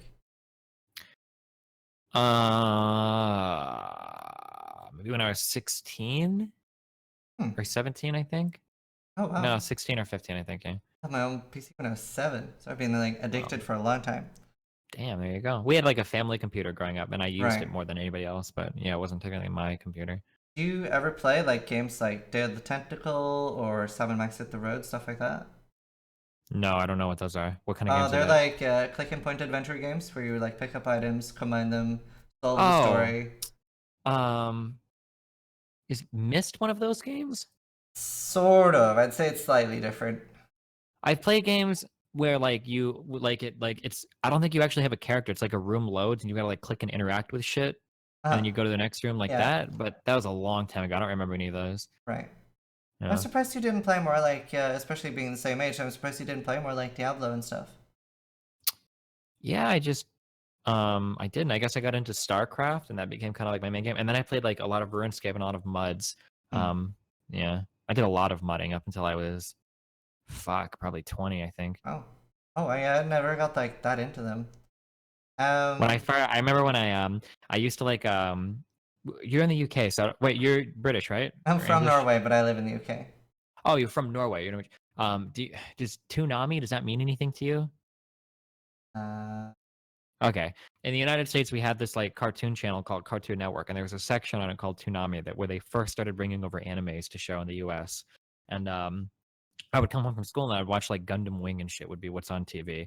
And I got so into that game that I wanted to go online and I wanted to find like a Gundam Wing game. So I got onto it was either Yahoo or Ask Jeeves. I think it was yahoo.com. And I would search for like Gundam Wing game that I can play. And like MUDs were the only things that came up. And I would start right. playing. And I remember playing for so long trying to figure out how to get like the graphics to work because I could never see any images. And eventually I figured out that like, oh, it's just a text-based game. There are never images. And then I stuck with it from there. That was a long time ago. I must have been like 11 or 12 maybe. Oh. Yeah. The reason I started playing text-based games was because of the movie Big with Tom Hanks, where they're playing. I don't know if you've seen it. Nope, I haven't. Well, in that they're playing like a text-based game, and they have to like defeat this wizard, and they're writing stuff by text. So that's how I got into it. I was like, oh wow, okay, let's look up those kinds of games, and I would play a lot of like the Roberta Williams games and stuff like that, which are like another like point and click games. They did have some mods too, I think. Cool. Um, let's see. King Granz is asking, what is your Pee-wee biggest weekly frustration? Um, I mean, like right now, it's just learning everything. There's like Yeah, a huge knowledge barrier to like learn what the uniques are, what's good, what's not good. I guess my biggest thing right now is I got a Belly of the Beast drop, and I've probably spent like 300 things trying to get it to be a fucking 5 link. So that's my right. current. That's And my current do you like frustration. stuff like that? That there's like, sometimes you can get really lucky, sometimes you'll get completely fucked. Yeah, it's okay. Yeah. Hmm. But I'm like level 85, I think, and I have like I'm still using my tabula rosa thing, so it's pretty Yeah. it's pretty shit. It can take a uh, while, and sometimes you get lucky and do it in two, and then everyone hates you. yeah. Um, Cephas is asking, how long do you think Path of Exile will last as a long-term game? Long-term game. It's a good game for background chatter, but do you think the viewers will last? I don't know. I mean there are other people that stream like you, Path of Exile full time, and I think your average viewership is higher than mine. I think you average over 3,000 concurrents. So I mean there are some viewers here, right? I might just have to take them from you guys, but See, I actually, that's a pretty cool discussion we could have as well. Like, how do you feel about like a lot of people have that view where it's more, especially lately with affiliates and partners, where people are like feeling sort of entitled to viewers or entitled to like, yeah, I don't know, they'll feel like, people are stealing my viewers, for example. How do you feel about that? Because I would say, just get better content for it. yeah, I mean that would be my approach. That's what I would say. I don't believe in that stealing viewers or whatever. I mean if you're not entertaining, people watch somebody else. Yeah. And how do you feel about, I don't know, have you seen any of the affiliate versus partner discussions lately where a lot of partners are really salty Yeah, affiliates? so I'm actually on record saying this, and I'll defend this to the death. The funniest people on all of Twitch are like the brand new partners. They're like the most toxic, vitriolic, worthless fucking people on all of Twitch. It's hilarious watching how absolutely fucking ass pained. Like they're perpetually getting like miles of dildos shoved up their ass and like screeching the entire time. How mad they get over every single little thing. Like as soon as like Twitch could be like, affiliates have now gotten one more pixel added to their stream, so now instead of 720 by 1280, they can stream at 721 by 1282, and like partners are like, this is bullshit. I had to work for years to do that. They get so fucking mad over every little fucker. They get so stupid. Yeah, I don't know why they're. I don't know. No, I agree. So my look on that would be, just be happy for other people having the opportunity to do what you also want to do as a dream. Yeah, I hate it when people are entitled for shit like it's that. just like it's a really pretentious form of gatekeeping. Yeah. Like you guys have you guys download OBS and like your whole stream works these days. You have no fucking idea how hard it used to be to set up a stream. Like Jesus Christ, you need like 9 things running at your computer. Like you need a Flash Media Live encoder. You had to manually find the H.264 encoder yourself. If it was even H.264 back then, we would use like VP6 and shit. You had to manually find a program to capture the screen, like Camtasia Studio or some Wow. shit. You had to manually route all the audio yourself, so you needed like virtual audio cables. Like and then you could only stream at 300. Like yeah, I don't know. I mean, like if you want to gatekeep, you can gatekeep all day long, but it's just really funny. Like new partners are the meanest fucking people on Twitch, and it's so funny to watch them. That's pretty interesting because I started like like 2015 I started, so everything was pretty easy. I literally like put in my stream key, clicked start, and then I was like, "Am I live?" And then I Yeah. streamed for around a month, and it turns out that I had fucking toggled on hide from directory on. Oh, So nice. the am I live question mark was apparently no. So I would literally have I had given out my stream to like my parents, a couple of friends, and they were watching, but nobody could fucking find my stream. And I was like, holy shit, I must be fucking dog shit at this. Nobody is clicking on my stream, and I was like, what? So that was a rough start. Nice. Grimacer is asking, how was it moderating the Mitch Jones drama? I mean, it's interesting. Talking to people like that is always really interesting to me. So, Do you want to elaborate on that? Because I have no idea what that question is. I would have. It's a lot. Just Mitch Jones is just a guy on I Twitch know who who he has. is, but I like Oh. where was the moderation going on? Every now and then, I just get dragged into like. I guess he wants me to talk to him to help him figure out a problem, and it's usually we have the same discussion we've had like a million times before, where it's like you've got some mental problems, you need to talk to a therapist and figure this out. Like you gotta and it's that for 2 hours but we're friends, okay? Mitch is a good person. I'm not shit talking Mitch, okay, guys? Yeah.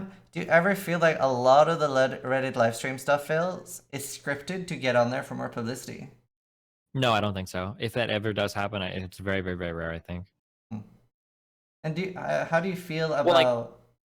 just to qualify that real quick, like somebody might like play up a reaction hoping that it gets on live stream fails, but people think that like I don't know, people think that like no offense, and I don't know how long you've been doing this. Like streamers are really fucking dumb and really fucking lazy. Like the idea that a streamer would like sit down and like script out some elaborate fucking story is fucking hilarious. Most of these people are too lazy to even talk to sponsors. There's no way that you're gonna get a streamer willing to put in like this much production like quality, like Yeah. this college level scripting to get all this shit. Like that's hilarious. It's really cool because it means that you have a much higher opinion of the average streamer than I do. But like nobody's fucking doing this shit, dude. Like and people like will accuse Ice of this. Like Ice can barely pay his rent on time, and people think that this guy's like scripting out like Hollywood Oscar award winning scripts in the background. Like there's no fucking way, dude. That's pretty funny. I've never heard that before. Do you feel like it's very positive being in live stream fails? I don't know. That's hard to say. Some people will float the old adage, all exposure is good Yeah. exposure. That's not necessarily true, though. If you pick up super toxic fans or whatever, it can be really shitty. I mean, I don't know. It can be positive. It depends on why you're there, I guess. If you're only there for people to relentlessly shit on you, then probably not. But if people that like you or think you're funny, it could be a good like exposure. And you Mhm. mentioned earlier that you read every single comment on you everywhere. Does that ever get hard or affect you? No, I am way too egotistical, but it's good feedback.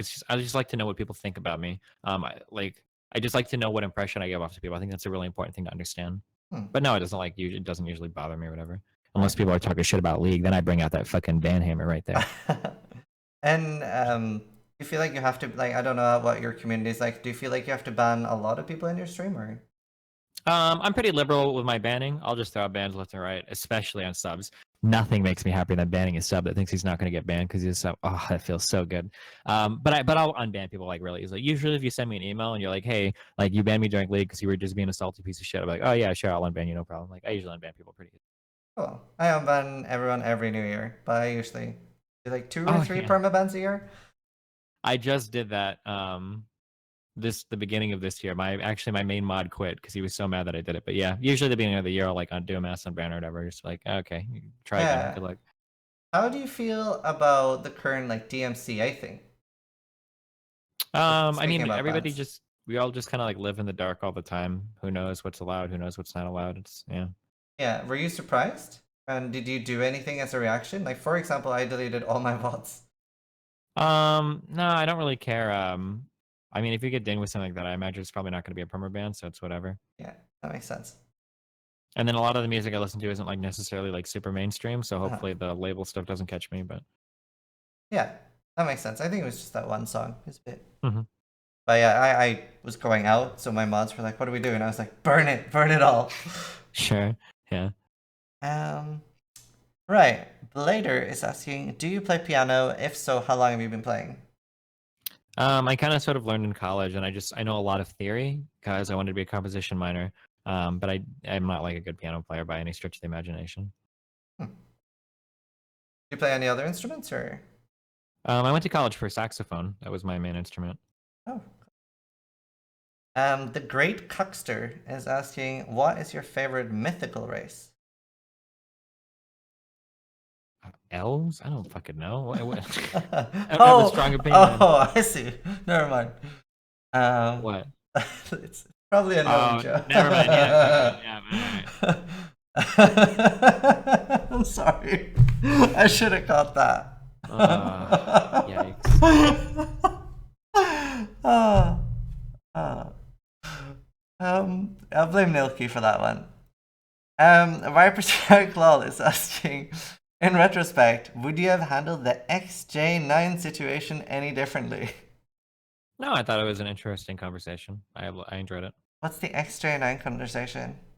Basically, some crazy antisocial personality disorder dude from League of Legends that I talked to for like fucking what was it, guys? Like 5 or 6 hours, or maybe like 3 or 4 hours. He was just like really crazy. So you know. Hmm. Is there anything anyone does during a bait that like annoys you or pisses you off more than anything else? Yeah, it's being fucking stupid. Being stupid and being smug about it are usually the things that piss me off the most. Hmm. I find that a lot of people on the right have very, very poor data analysis skills. I say data analysis like it's complicated, but like a lot of times people just don't understand what a graph is actually telling them, and that actually triggers the fuck out of me because I feel like if you're going to have these types of conversations, you should at least know a little bit about what you're talking about. But oftentimes people come in with absolutely no knowledge of whatever they're talking about. Like Boogie is doing it now. That's the guy that's triggering me right now, where people come in and they just like, both sides just need to come to the center. This like really dumb shit, and it's like, okay, you're like ignoring every single argument being made by any person. But Yeah, pretty interesting. I'm not particularly great at debating. I always think it's sure, weird when someone throws like a crazy straw man or something. yeah, sure. Um, NFN Sparkle is asking, "What's your opinion on Jordan Peterson?" Yeah, I don't like the guy. Gandhi Games is asking, "Hope you're well. Wondering how the transition from the old Twitch experience to where Twitch has come today has been for an older streamer like yourself. How did the fall of StarCraft 2 affect your channels/goals? Thanks." I mean, it was pretty scary. Like switching to a new game was really scary. I think nobody had really done it yet. When StarCraft 2 started to die, like you pretty much had your game and you stuck to it. Variety gaming, I don't did was I don't know if Lyric was around, or I think there were variety streamers, but they weren't very big. So the idea of being like a full-time variety streamer, I don't think that had like cemented as a concept yet. Well, by the time StarCraft started to die, it probably did, but not like when StarCraft was at its height, I don't think. Soda Pop, Dan's Gaming, Lethal Frag, I think was the first big variety streamer, but I don't think he was bigger than the StarCraft streamers when StarCraft was at his height. Some people are bringing up Chance. I'm pretty sure he was still majorly playing World of Warcraft. Hmm. But yeah. Anyway, yeah. I mean, switching off was really scary. I was in the best position to do it because I had my own site and I didn't have a team, and I kind of like had all the business shit handled pretty well, better than most people. So it wasn't as scary for me. Everybody else in StarCraft just kind of died. So Um, You mentioned lyric. Do you feel how big do you feel, especially as a new streamer today? How big do you feel streaming with a webcam is compared to streaming with no webcam? Oh, I mean, it's huge. Back in the day, I mean, I don't think I used a webcam until 2013. Like, nobody just ever had one. It wasn't considered a big deal. But now it's kind of like almost a requirement, Mhm. it seems. Yeah. Yeah, like I've been trying to make like a streamer guide and stuff, and every time I'm talking about it, everyone Mhm. whenever I say that streaming with a webcam gives you a massive advantage, and everyone keeps bringing up like lyric, for example, and like I get really frustrated when people bring up already successful examples instead of like people trying to start Well, now. yeah, and also, what is an outlier? Like, Yeah, do you think that going to college like helps you be more successful in life? Well, what about Bill Gates? He quit. It's like, okay, like, yeah, I mean, like, we can find outliers, but if we look at like median data, if we go right now and we check the top 100 most popular streamers in Twitch, I guarantee you 98 of them use a webcam. So it's yeah. like, yeah. It's pretty big. Like it's so I feel like it makes you like empathize with the streamer a lot often when like something good or something bad happens. Like it's just it makes you more attached to the streamer as well. Yeah, it's possible. Yeah, I think you get more personable. The closer the relationship with the streamer, the higher the conversion, the better the engagement. Yeah. Something that's brought up a lot on live stream fails is, for example, comments like "lol," thinking the streamer is your friend. For example, do you feel like you can have good friend relationships with like people who have been just watching your stream? Um. Yeah, but I'm like very, very personable. Um, Different people brand their shit different ways. So that's man, that's a really personal question. And when I Yeah, say personal, I mean it's like really personal to the streamer. So like if you're a and I'm not trying to shit talk anybody, but like if you're a Doctor Disrespect fan, you're not getting a very personal yeah, relationship with a streamer, I don't think, right? It's not and that's not a pro or a con. It's not a good or a bad. You're just not. It's Doctor Disrespect. Whereas if you watch somebody like Chance, or who like lives his life, on stream, kind of, yeah. I don't know how much he does that anymore. Like you're gonna get a much more. You're like go out. I know you IRL stream with these guys. And you drink with them and you talk with them and you variety game with them. Like you're gonna get a much more personal relationship with this kind of a person than you would with somebody like Shroud or Doctor Disrespect. Yeah. Do you think that's just due to the sheer number of people watching and that it's just impossible for them to do that, or more about the sort No, of. it depends on the type of content that you want to do. It's a decision of the streamer, not of the size of the audience, I think. Hmm. And are you surprised about the growth of Twitch lately with stuff like Fortnite, or is that more of a surprise? Yeah, it's super surprising. It's awesome. Every time we get into a new phase, it's like unprecedented, and people think it'll never be topped again. And then when StarCraft was at its height, when we were filling like MLG stadiums and shit, people were like, "This is insane! Like pro gaming is exploding." And then when fucking League came out and the LCS and that shit, like, and then it was like, and then Dota, the compendium multi-million-dollar prize, was like, "Holy shit, this is it! Now gaming is mainstream. This is amazing." And then when Fortnite rolls out and people like fucking Drake are just casually hopping into games with people like Yeah, Ninja or Shroud or not Shroud. It wasn't Ninja, it wasn't Shroud. Wait, who did Drake play with? Fuck. I can't Was it remember. Ninja? Oh fuck, I No. should know this. Yeah, Drake I don't played think it with was Ninja. was it Ninja? Okay, yeah. Yes. Yeah, when people like Drake and shit are hopping into Fortnite games and you get like Snoop Dogg and shit at events, I was like, okay, wow, no, this is so I'm really excited like in the next like 3 or 4 years, what's gonna be the next big thing, you know? So I'm very glad you brought that up because here's something I was talking about the past few days on my stream, and everyone calls me stupid, and you might too. But I was saying that esports will be bigger than, for example, football within 20 years. What I would think, but I would say I would definitely agree with within you. 30. Any sport but football, and I would agree with you. Because football has like football appeals to poor countries too, which gaming can't really Right. do it. Yeah. I think that one of the nice things about gaming is that it does appeal to a huge audience, old and young, and the types of people that can get pulled into gaming are like there's just so many types of people. Whereas if you compared that to like basketball or American football or baseball, it's much harder. But for football, I mean, football is like the international sport of the world, like the World Cup. Like Hmm. there's just so many like people around the world. But with any other sport, I would agree with you, sure. Hmm. Yeah, I think Mhm. it's just I feel like it's growing so crazily. I remember when I was like 16, there was like tournaments for like 5,000 kroner, which is like $700, and I was like, wow, that's huge. And then Wait, for what? for like just Counter Strike tournaments, where it would be like Oh $700, shit, like just really that small sounds ones. insane. Well, I was gonna say when I was coming up into pro gaming in like 2011, if you could play in a tournament for like $100 and you Oh, won, you're like the shit, dude. That's like the best shit in the world. yeah, there'd be But quite a lot of like, what, pretty big back then, but yeah, like $700 and stuff tournaments in Norway. yeah. I thought was badass. But then I remember Valve being like, okay, we're doing a $1 million prize pool for Dota 2. Like I feel like that was like one of the big changes in like esports and gaming. Hmm. And now it's growing so fast. Like yeah, I get that it's crowdfunded, but like I think TI 2017 was like 25 million prize pool or something. Yeah, I think for the compendium, just it was a psychological idea of having, or not even. I don't think was the first TI compendium driven, or was that just a 1 million given prize pool? I don't It was remember. a 1 million given prize pool that Valve fronted. Gotcha. Yeah. The idea of like that number, that seven-figure number in your head, like $1 million video game prize pool, I think was a pretty big deal. Yeah. Yeah, nobody had done anything similar, and like it's just growing so crazy now, and more investors are like getting involved. And I saw, for example, Mark Cuban posted a tweet with Ninja. It's obviously big that like more like known faces or like I don't know like Yeah. more normie faces are getting more Yeah. involved. I go back and forth on Cuban. Sometimes he says stuff that seems pretty cool and pretty introspective, but then other times he says shit that's really fucking retarded. And then I remember that he's old as fuck. I don't know. I go back and forth on whether or not Cuban is like really smart when it comes to tech or a little bit too old to understand some things. But I don't know. Hmm. I I mean, think he's a billionaire, right? yeah, must have done something right. I think he seems like a pretty cool dude. I don't No, know. he's definitely a cool guy. He's funny. He's funny as Yeah. fuck, and he seems like a genuine, pretty funny dude. Definitely, I'll give him that. Yeah. Have you watched anything like the Shark Tank stuff and stuff like that? Oh, like Shark Tank? Yeah, Yeah, yeah, I love yeah. that shit. Oh man. All I know on Shark Tank is I just like watching the O'Leary dude try to fuck people. Or I don't know if that's Shark Tank or one of the others, but the O'Leary guy will try to fuck somebody so hard out of their offer. Like, we're a business and we do, $350,000 revenue every year, 150 profit, and we're trying to expand our business. And he'll be like, I'll give you $50,000 for 45% equity in your company. Like, he always tries to fuck people so hard. That shit is hilarious. It's a Oh lot. man. A lot of the deals are great, and like Uh, people having like fairly limited product, and they want like millions of dollars, and all the people are like, "What? No." um, yeah.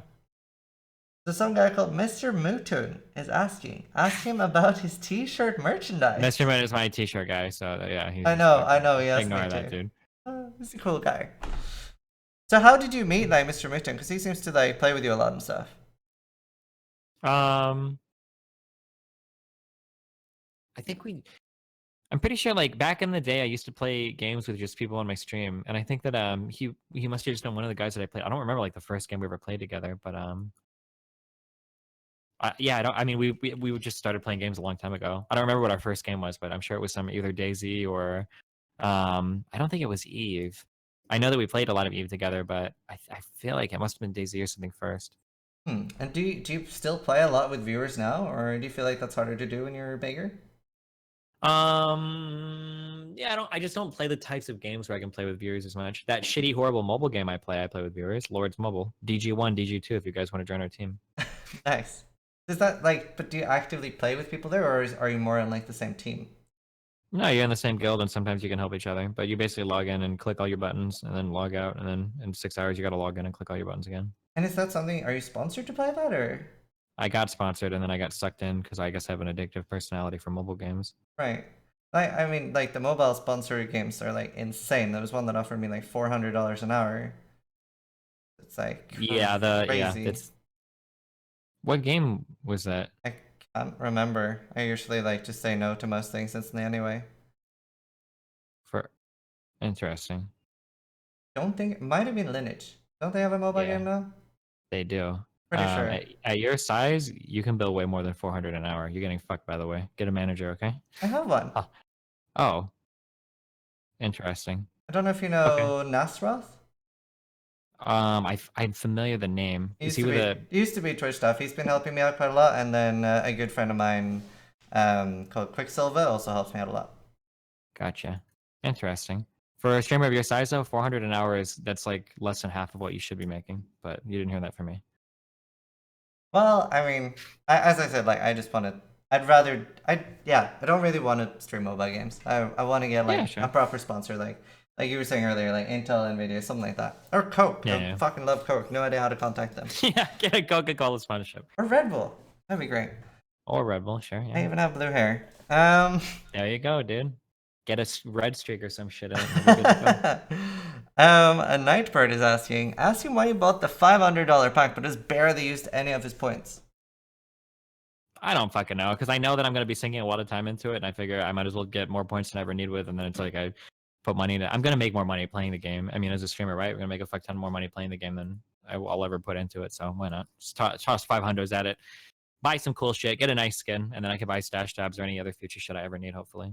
Right, but a lot of people like I've actually used $3,000 or $4,000 on the game because I've been playing it for a long time, right?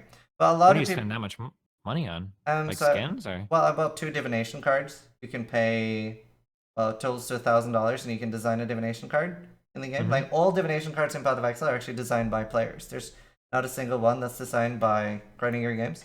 So even when you see something shitty like life armor or one chaos orb, that's designed by a player for $1,000. Okay. And yeah, I kind of have an addictive personality too. So I was buying loot boxes to try to get those fucking new wings, which I think they look great. So I kept buying one more, one more, one more, and then suddenly I do $700 on loot boxes. So that wasn't great. That wasn't my proudest moment. But a Okay. lot of people always say, "Oh well, sis, you should look at it as an investment." But it's not like buying cosmetic stuff in a game doesn't like earn you more money from streaming. Yeah, that's true. I don't know who would ever say it's an investment. You're not invest. So what an investment is, unless you get like great personal joy out of the happiness of having that cosmetic, in which case it can be an investment in your happiness, I guess. But Yeah. Ulhan is asking, do you have any thoughts on Tencent buying Reiniger games? based on what I know so far, industry knowledge, it seems like Tencent is pretty hands off when they do like acquisitions or majority buyouts or whatever. I haven't seen them change up things a lot. I could be wrong, so I mean I'm kind of indifferent to it right now. Yeah, it doesn't seem like they do. I would get really frustrated by people not knowing how, like for example, a lot of people are saying they feel like when they buy a $500 pack now, they would be giving $500 to Tencent. Like stuff like that would really frustrate me. Oh no, dude! If they sold majority share in their company, people get fucking paid. Don't feel bad for the owners of a company after they sell. Like if they sold that company to a larger company, they got fucking paid out. All right, don't feel bad for them. Like Yeah, that too. But like it's also like, and a lot of people are saying they don't feel like they need to support them anymore, and that's another thing that would drive me crazy. Because I don't like obviously, that mindset. That's a really bad mindset, I think. Like my money goes towards things that I genuinely enjoy. It's not a charity case. Like if I donate to a stream or whatever, it's not because I feel like you need the money. It's because I enjoy your content and this is what it's worth to me. Like if I'm watching your stream for 40 hours a week, I can sub to you or some shit. That's worth $5 of my cash. I'd be paying more on Hulu or Netflix. So yeah, the idea of like only donating when people need it, that's some very weird shit. Like let's say that I make like 70,000 a year and I live in Nebraska. Is that too much or not enough? Like, do the subs have to get together and decide who's going to unsub so that yeah. the person is making an appropriate amount of money? Yeah, I don't know. It's really weird. Oh, that's very true. Yeah. Okay. Donate me your money. Sorry, go ahead. No, I lost. I was gonna have a follow up. You were talking about people buying from the company and feeling like the money was going to Tencent, so they didn't like donating anymore because they didn't feel like they needed the money. I think I lost it. Fuck. Ah, shit. Okay, I might remember it in a sec, but yeah, I usually don't do that. Okay. Olan is also asking thoughts on Path of Exile Battle Royale. I don't know. Isn't the new Battlefield gonna have a battle royale? Yeah, and Path of Call of Exile Duty, I battle royale think. would be a shit show. I'm just imagining people like dashing and jumping all over the fucking screen. It would be a goddamn nightmare. It's actually really fun. Wait, is there a Path of Exile battle royale? Okay, so what happened is, and like Reiniger Games sent me an email being like, hey, like we're doing something at this time. They wouldn't tell me what, but they were like, you might want to make sure you're online. I'm like, well, what is it? And they're like, no, just be online. I'm like, okay. And then like they release a video and it's like Path of Exile Battle Royale for 1st of April. And I was like, okay, that's pretty funny. I thought it was just a joke. And then the server goes down, we patch, and boom, there's a Path of Exile Royale mode. So they did that for 1st of April. It's just a 1st of April joking, but it was actually like a pretty fleshed out like Battle Royale mode with a huge map, drops like you would have in like games and stuff. It was really fun. Everyone really enjoyed it. Even though it's like fairly late in the league, I went up to like 12,000 concurrent viewers and stuff on Twitch, so people really enjoyed it. And they want to bring it back, so like they do have the option of actually doing that. It's really fun. Interesting. How do you feel about every single game doing a Royale mode? Like I think even Dota has a Royale mode now. I mean, people are trying to cash out on it. So it's like the thing to do right now. Yeah. I mean, if you're a business person, I mean, your investors, depending on how big they are probably pushing you to do it because they see it working and they don't know anything about gaming. So they just want you to have a battle royale mode. So yeah, I mean, imagine we're going to see more people investing time and money into that direction. Yeah. For sure. Feels like a lot of games get abandoned as well, though. And I think apparently the company that does Realm Royale is really notorious for that, like abandoning their games. I don't know. Did you try Realm Royale at all? I played a little bit. It's kind of fun, but that company is like such a shitty history that I don't know. I really Yeah. I don't like Fortnite because I don't like the building. So Realm Royale I think is more fun for me. But Yeah, I've been really enjoying it. I think the chicken thing is fucking hilarious. yeah, I really like the chicken thing. It's pretty funny. Yeah. Um, Dari Kohi is asking, when are you both going to do modded hardcore Terraria together? Do you play Terraria? No. I kind of played. I kind of play hardcore Terraria, but I started to save Scum character once he hit like max like hearts and men and everything. But Isn't that like a platformer? yeah. Oh, you've never played Terraria at all? Oh No. shit. Oh, I've seen this game. It's like scuffed Minecraft. Hey, it's a better version of Minecraft. It's just two dimensional. Yeah, exactly. I hate platformers. Oh shit, I feel like I just went on some kind of shit list. Wait, what do you mean you don't play platformers? Haven't you done like Uber Labs and shit? That's not a platformer. It's kind of a platformer. It's You're not, jumping it's around, you're avoiding three-dimensional. shit. It's pretty close to a platformer. I feel like I'm Nah. platforming. When I'm jumping around and trying to avoid shit, it's kind of platforming. Yeah, sure. Fuck that. Okay, it's a 3D platformer. I don't like 2D platformers. Are you happy now? Oh, okay. Okay. I don't know. I've never tried it. I have a hard time getting into games like that. Sure. Don't know why. Or Zami's asking, has he remembered to feed Nathan? Yeah. My kid, I try to.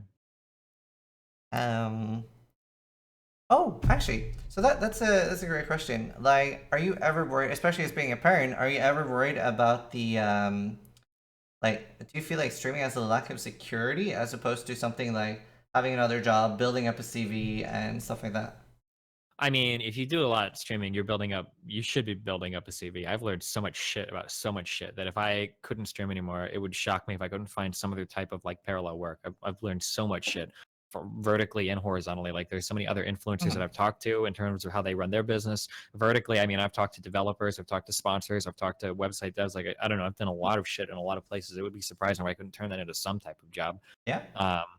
Yeah, because when you're self-employed, you're kind of your own businessman, right? But I mean, like I've also been doing streaming for like 8 or 9 years now, so I mean, it seems pretty secure. I mean, I would argue that's a pretty long career. It's longer than most people in Silicon Valley keep their jobs, right? So Yeah, but like, what about, for example, things like you could get banned like after this stream, for example? Like, how do you well, feel that's about why I that? have my own website, so I still make money there. I'll move to YouTube. That's But pretty smart. yeah, Twitch is scary. I mean, that ban shit is really fucking scary. I don't know. Do you feel like things improved at all after the terms of service change, or do you feel like nothing changed? No, nah, nothing changed. Were you I don't expecting even know anything what to? it could. A very naive part of me was hoping things would. Yeah. Yeah, I'm very surprised. Yeah. Jaidon is asking, does he hate Niafu ironically or unironically? I unironically hate that guy. Is that a sub or something? Or?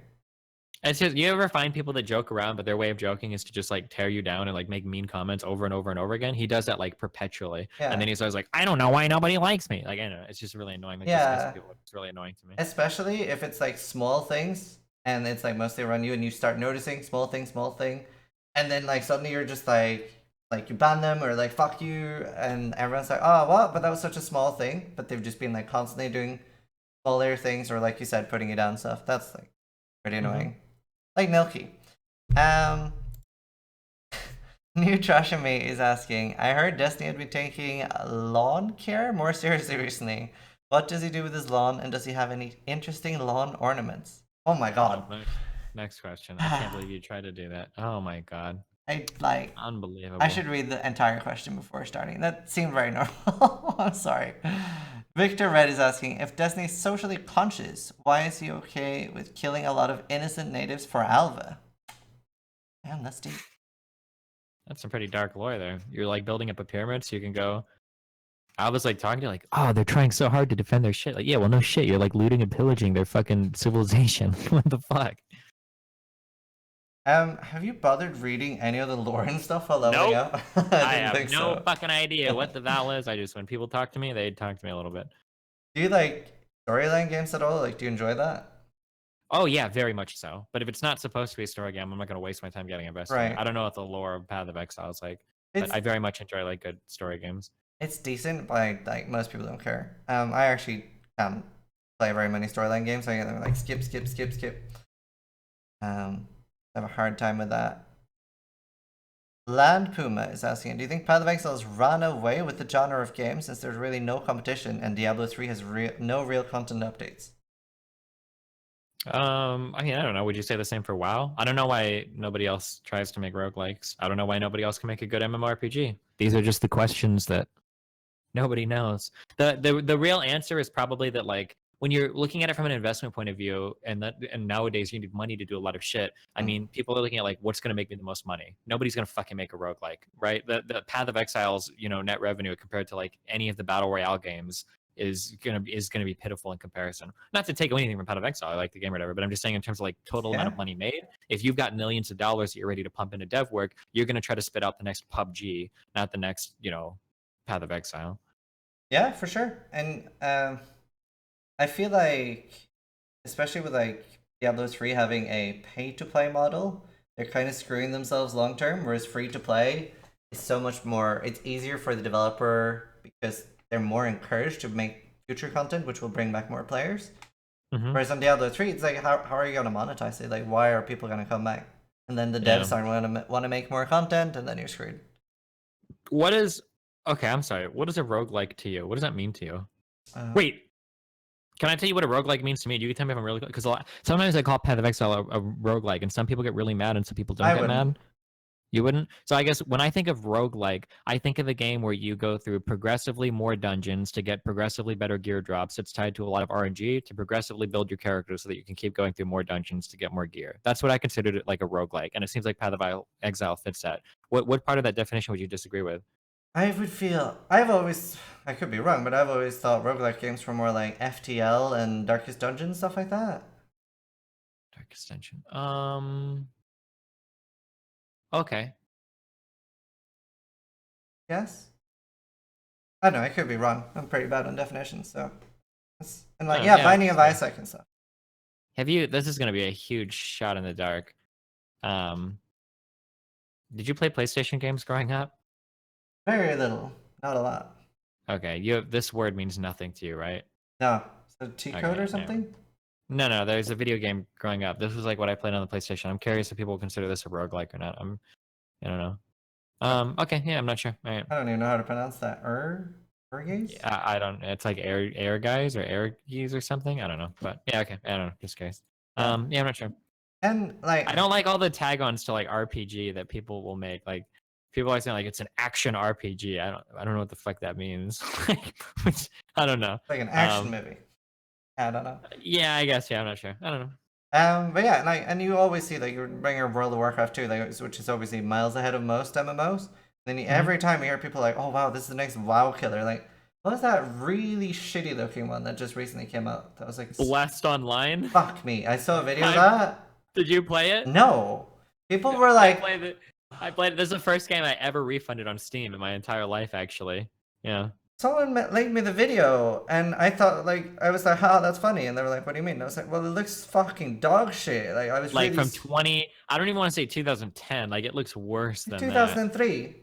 Yeah. It looked Yeah, maybe more. really And like bad. the words, I swear to God, they just like took the native language and they ran it through like Google Translate. Like it was so bad. Holy shit.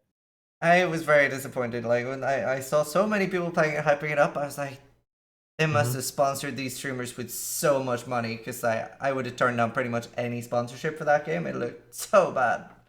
Damn. So I was very surprised when people. I remember what was the first like WoW killer people were talking about like Aeon Online or something. The first what killer? Like the first WoW killer people were talking Oh, about. every time a new MMO comes out, people are always like, "Wow killer, wow killer, wow killer." Yeah. But I don't think people say Rift. that anymore. That was it. Maybe, yeah. I mean, nobody says it anymore because every MMO, all the Korean ones are shit. So I don't know. Yeah. I'm very I don't know. disappointed. I want like a really cool like I would love a cool Skyrim or Fallout MMO. I would love that. Sure. Well, you've got Fallout 87 or 76 or something. Yeah, are you gonna play that? Fuck no. Fair. We'll see. Maybe I will. I don't know. We'll see. Um, Dusty is asking, why does he call me a troll? I love Dusty. Don't worry about him. Latest is asking, ranch or mayo? Ranch every time. Michael Do Lepert. you Oh, do you know what ranch or mayonnaise are? You know what mayonnaise is. Do you know what ranch is? Do you have that in the UK? mayonnaise. Oh, yeah, of course I fucking know. Yeah. But ranch is like not as popular over there, is it? No, everyone has mayo here. Yeah, yeah. Okay. Um, there are a lot of like American chains we don't have over here at all, though. But I got to try a Hooters for the first time when I was in America, and I was really surprised because my girlfriend was like, "Do you want to go to Hooters?" And I was very surprised because I thought Hooters was a stripper restaurant where they would serve the food topless. That's what I thought Hooters was. I was like, really? Okay. So that was, yeah, very surprised. Nice. Interesting suggestion. Michael Laperte is saying, I know Destiny likes analytical content. Has he seen the analysis of Metal Gear Phantom Pain? I know he had Fuck a off. lot This of... guy wants me to watch a 30-minute video. I'll watch it someday, okay? This is a troll of mine. The famous Johnny D is asking, does Destiny think a hot dog is a sandwich? No. Stygian Templar is asking, do you have any thoughts on up-and-coming IRPGs like Vulcan? Or Volson, I don't know how you pronounce it. Oh. Have you seen it at all, or...? Nope. No idea what it even is. Wait, that's not the Dota card game, is it? No, it's like... It looks... It's like an ARPG like Path of Exile. It looks very pretty, but apparently doesn't have that much content. Just like they're focused on... Like, they've already got things like hideout decoration and stuff, but they don't have all their normal content yet, so... Oh, nice. Yeah. Priorities, right? Well, gotta collect that money. Yeah. Yeah. Oh, this is a great one. Sarcastic piece of trash is asking, ask Destiny what his most memorable game moment of his life is. It would have been something in Daisy for sure, guaranteed. Just the fun that I had playing that game was unlike any fun I've ever had in my entire life. Probably the Kyle the Sniper thing or some crazy thing involved there. Fuck, dude. We would spend like, if we want to put together a helicopter in the Northeast Airfield, that's like a 12-hour time commitment. Holy shit. And do you ever have you had any like emotionally impactful moment in a game? Like something that made you really sad or something? Like something really bad happened? No, I don't really get like sad. That's not an emotion that I process very much, but I mean, there are times when I get angry. Especially during League of Legends, maybe, or Yeah, I get pretty mad when I play that game. Decoys ask, oh, did you ever play Han? Fuck no. I think it was more toxic. Probably. I heard the skins in that game were fucking retarded. Yeah. Like there are skins where like if you didn't have it memorized, you'd have no fucking idea what champion or hero or whatever was coming at you. Yeah. Basically. Decoy is asking, Zizaran, have you asked Destiny about his cargo expanded dreadlocks and who forgot the strunt in R64? Those are just Eve memes, yeah. Oh, okay, this is a good one. Andrew today is asking, what is Destiny thoughts on growing a stream that has a non-traditional format, for example, teaching stream? Are the principles the same, or does the form of content or audience make the approach inherently different? I mean, you pick up different audiences based on the types of things you do. I don't know if there are a lot of teaching streams on Twitch. I don't know if that's something that's very successful on Twitch. I know that a lot of people that do teaching really fucking suck at it. So there might be like room to do it, but I'm just not sure how big of an audience you get there. It would really depend on what you're doing. How do you feel about non-gaming content on Twitch? Like, not necessarily just like the IRL stuff, which is discussed a lot, but like, for example, you know, blacksmithing or stuff like that. I don't know. I would have to think a lot to have a much. I don't have a strong opinion on it. I mean, I could be persuaded either way. On some ends, like it's cool that the site has more shit on it, so there's more people being brought in. So you know, you greater variety, more new, unique viewers coming in that could potentially click onto other streams, and then just more people on the site in general gives the site more clout, larger site, larger community, all that shit, which is cool. And then if you're already stream, you can switch over and do other stuff as well. And then on the other hand, you could argue that the types of viewers that are brought over from that stuff are not good viewers. I think this is kind of unique to the IRL section. I feel like IRL like breeds a certain type of cancerous fuck that wasn't on Twitch before the IRL section existed. Mm-hmm. So when I see the type of viewer that goes through the IRL section, it makes me wonder sometimes how I feel about that type of content being on Twitch. Yeah, I don't know. I just have to. I would have to think about that more to have like a really fleshed out opinion. I'm not sure. Do you feel like the IRL section specifically should be policed heavier? I Like don't know. a lot of people bring up Twitch the already like. Or sorry, go ahead. like a lot of people bring up the point that there should be a IRL, like, hey, I'm actually outside, or IRL, I'm sitting in front of my computer. Yeah, I don't know. I'm not sure what IRL. Yeah, that seems kind of weird to me. That's like this is IRL. I'm in front of my computer talking. No, Mhm. I'm not saying that those are bad or good streamers. It just seems weird to call that like IRL. Like I Yeah, don't know. because It seems like you'd have to be outside for it to be real life. But yeah, that's the thing. Like I would agree. Like especially when IRL came out, I was like, oh wow, I can tune in and see like people walking around in Prague or walking out on like Venice Beach and stuff. Mhm. But mostly it's people sitting in front of their computer, and I was like, oh, like I've done IRL streaming. That's always been, for example, walking outside. yeah, but I mean, we play games. If we're doing computer streams, we're probably just it's either gonna be Untitled or we're playing a game, not just Mm, sitting at the computer talking. Right? Yeah. right. Have you ever fallen asleep on stream? I don't think so. I think I've only fallen asleep once. Just 5 seconds. Yeah, I got really close. I don't know if I was streaming, but there was like something I was supposed to cast with a friend once, and I think I ended up falling asleep. But I don't remember if I was streaming that or if he was. But that was like there's some weird shit going on there. I don't think I'd slept the day before. Mm. But yeah, if it's happened, I think that's the only time it's happened. But What's the longest stream you've done? um, I don't normally do like long streams. I don't see the appeal of doing like a 24-hour stream or whatever. But for some reason, I got invited to go back and do this like StarCraft 2 event where we were trying to like speed race to the end of the beating like 100% of the content. I And I think I did like tuned in for that. yeah, for I don't know how I did this or what drove me to do this, but I did like I think I did like a 25-hour stream, and then I slept for 6 hours, and then I woke up and I did like a 48-hour stream. I don't know how I did that, but Wow, yeah, I won. So fuck yeah. that's pretty badass. Did you have to use anything like caffeine or anything to like do I that? didn't Or? actually drink or do much at all. I actually lost 5 pounds in 2 days doing it. I didn't like drink or eat or do anything. Somehow I was just like, yeah, That's crazy. it's Like StarCraft passion was just driven. yeah, that's how I managed to stay up pretty long in league starts as well. Uh-huh. I've actually never done anything longer than 36 hours, but I would do like a lot of long streams back to back. Mm-hmm. Like in a league called Breach, I did 18 24-hour streams in a row with like 4 hour sleeps in between. So I Sure. would love Yeah. doing like long streams, but like anything over 30 hours and I start like deteriorating. Mm-hmm. Oh, Dirty Dogs 392 is asking, can you ask Destiny if you could come up with an argument on why Realm Royale is not the objectively best game for him to play right now with friends? I don't. What? How could you make the objectively best, like in terms of like most viewers? No idea. Yeah, I guess. Yeah. In terms of short term, most viewers would probably be playing StarCraft for a while or every like other day or whatever. But I don't know. Um, the what? The host is asking, how do you feel like, or how do you like how trading works in PoE? Oh, I should have brought that up actually. I hate the way trading works in PoE. It actually really bothers me. Oh, That's probably the really? worst. It would be nice if like that, even if you had to pay more money for it. I really think it'd be cool if there was a sell tab that was like auto exchange. So Oh like I see God. that somebody's selling something and then he's listed for 2 chaos and I could just do that and it would automatically do it in the bank or whatever Oh or in God. the stash. Okay. Okay. So Uh for example, would you like an auction house then? oh. Mm-hmm. Oh Yeah, something God. like that I think would be good. Yeah. Oh, I hate this debate. I'll have it. I think auction house would be the single worst thing that could ever happen to Path of Exile.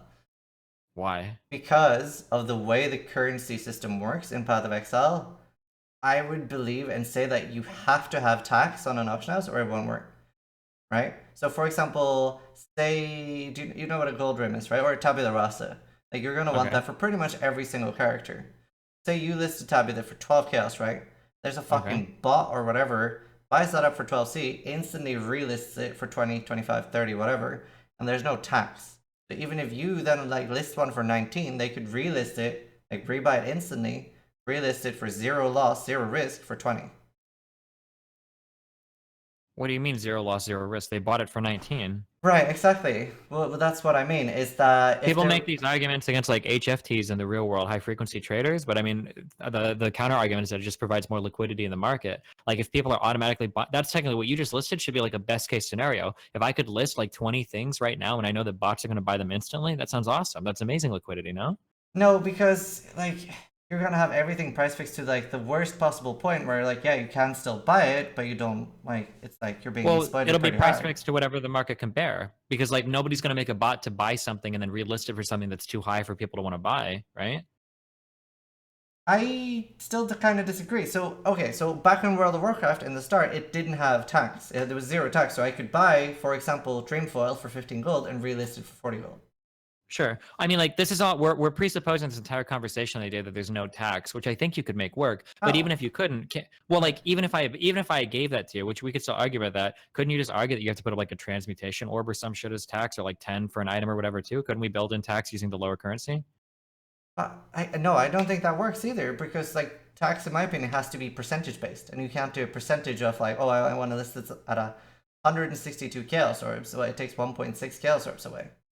Can't you just like tie in the number of transmutation or alk or some shit to like the number of No, chaos because orbs? the value is always changing. Like, what are you gonna Well, yeah, base the but that, value but it, on? well, but that's every single market in every single part of the world and in every single video game. The markets are always changing. You just that's why you do it as a percentage. You can just vary it with it, right? Right, but there's so many like you have to establish like a main form of currency. Right now, it changes between like sometimes people will use more fusing, sometimes a lot of people deal in exalted orbs, sometimes chaos. Like it changes like even what is the main currency.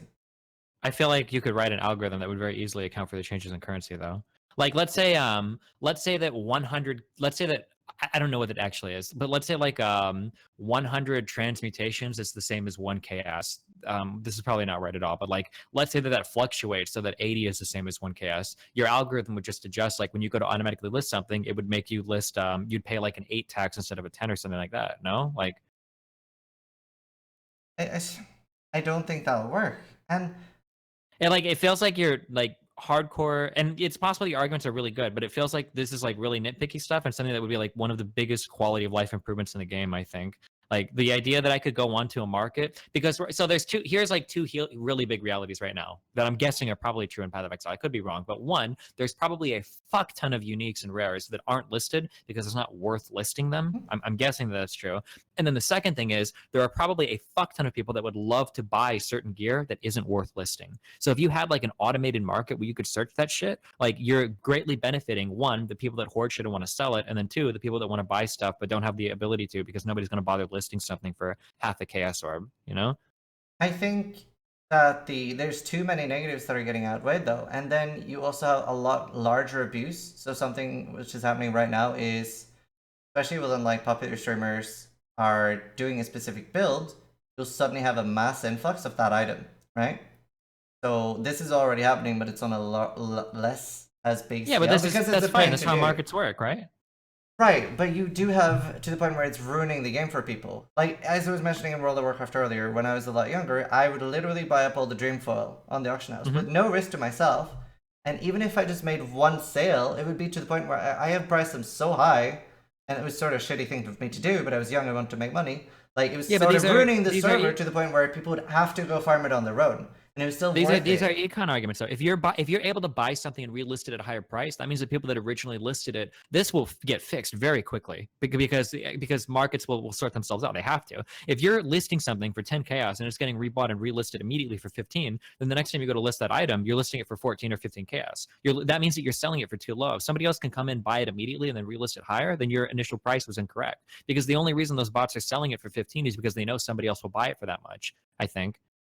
Right, but I feel like the problem here is what if it's so high that most people aren't going to buy, or also this is not really going to work with rare items too. This is obviously only going to affect uniques in like a huge way, but you're going to have like some items are going to be listed so high that most people just won't be buying them at all. If a market is listed, if an item is listed so high that nobody buys it, then you'd have to relist it at a lower price or No, just never sell no, it. because even if like say a few, like the majority, well, I should have said it differently. The majority won't be buying it, whereas like they might only need to do a few sales, but that's still gonna fuck over the community.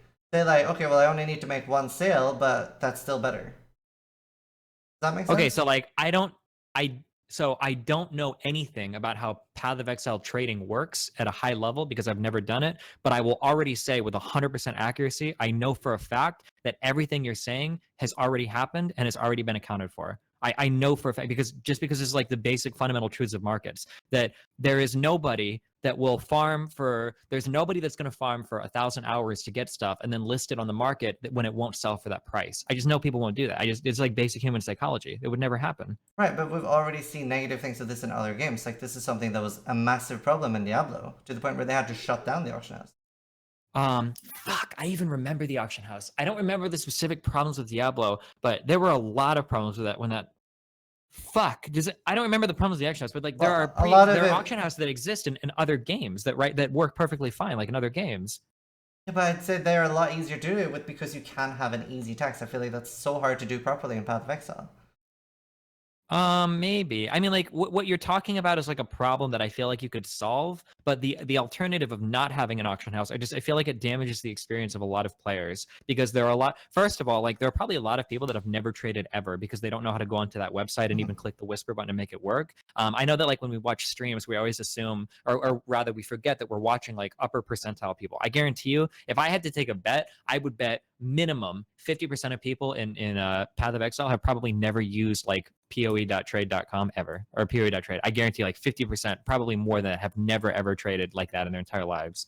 That, Do you that think that's a fair guess, or do you think that's totally wrong? Well, no, I mean, completely depends on what you consider a Path of Exile player. Like you see the Steam statistics, it's only like like whatever, like 5 or 10% of players have ever killed Brutus. So, like, do you consider, Wait, who's that guy? Which one is that?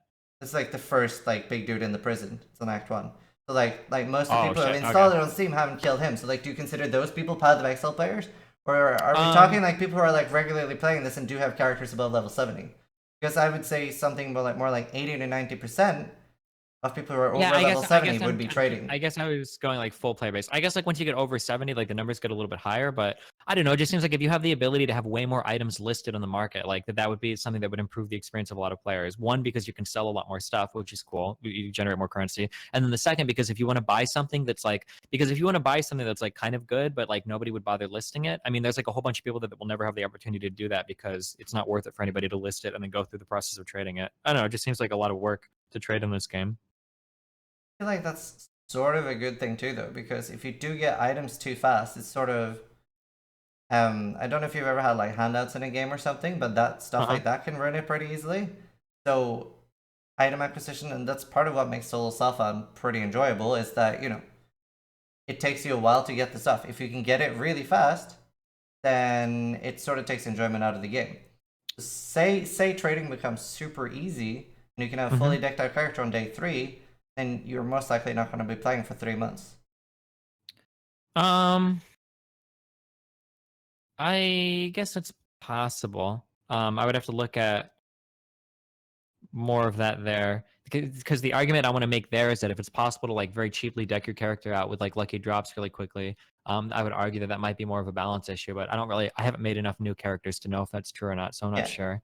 that's Yeah. generally the argument that Path of Exile makes. Like, they don't want trading to be too easy because it feels like they feel like it'll be too easy to get all the gear and stuff. Like, that's their argument.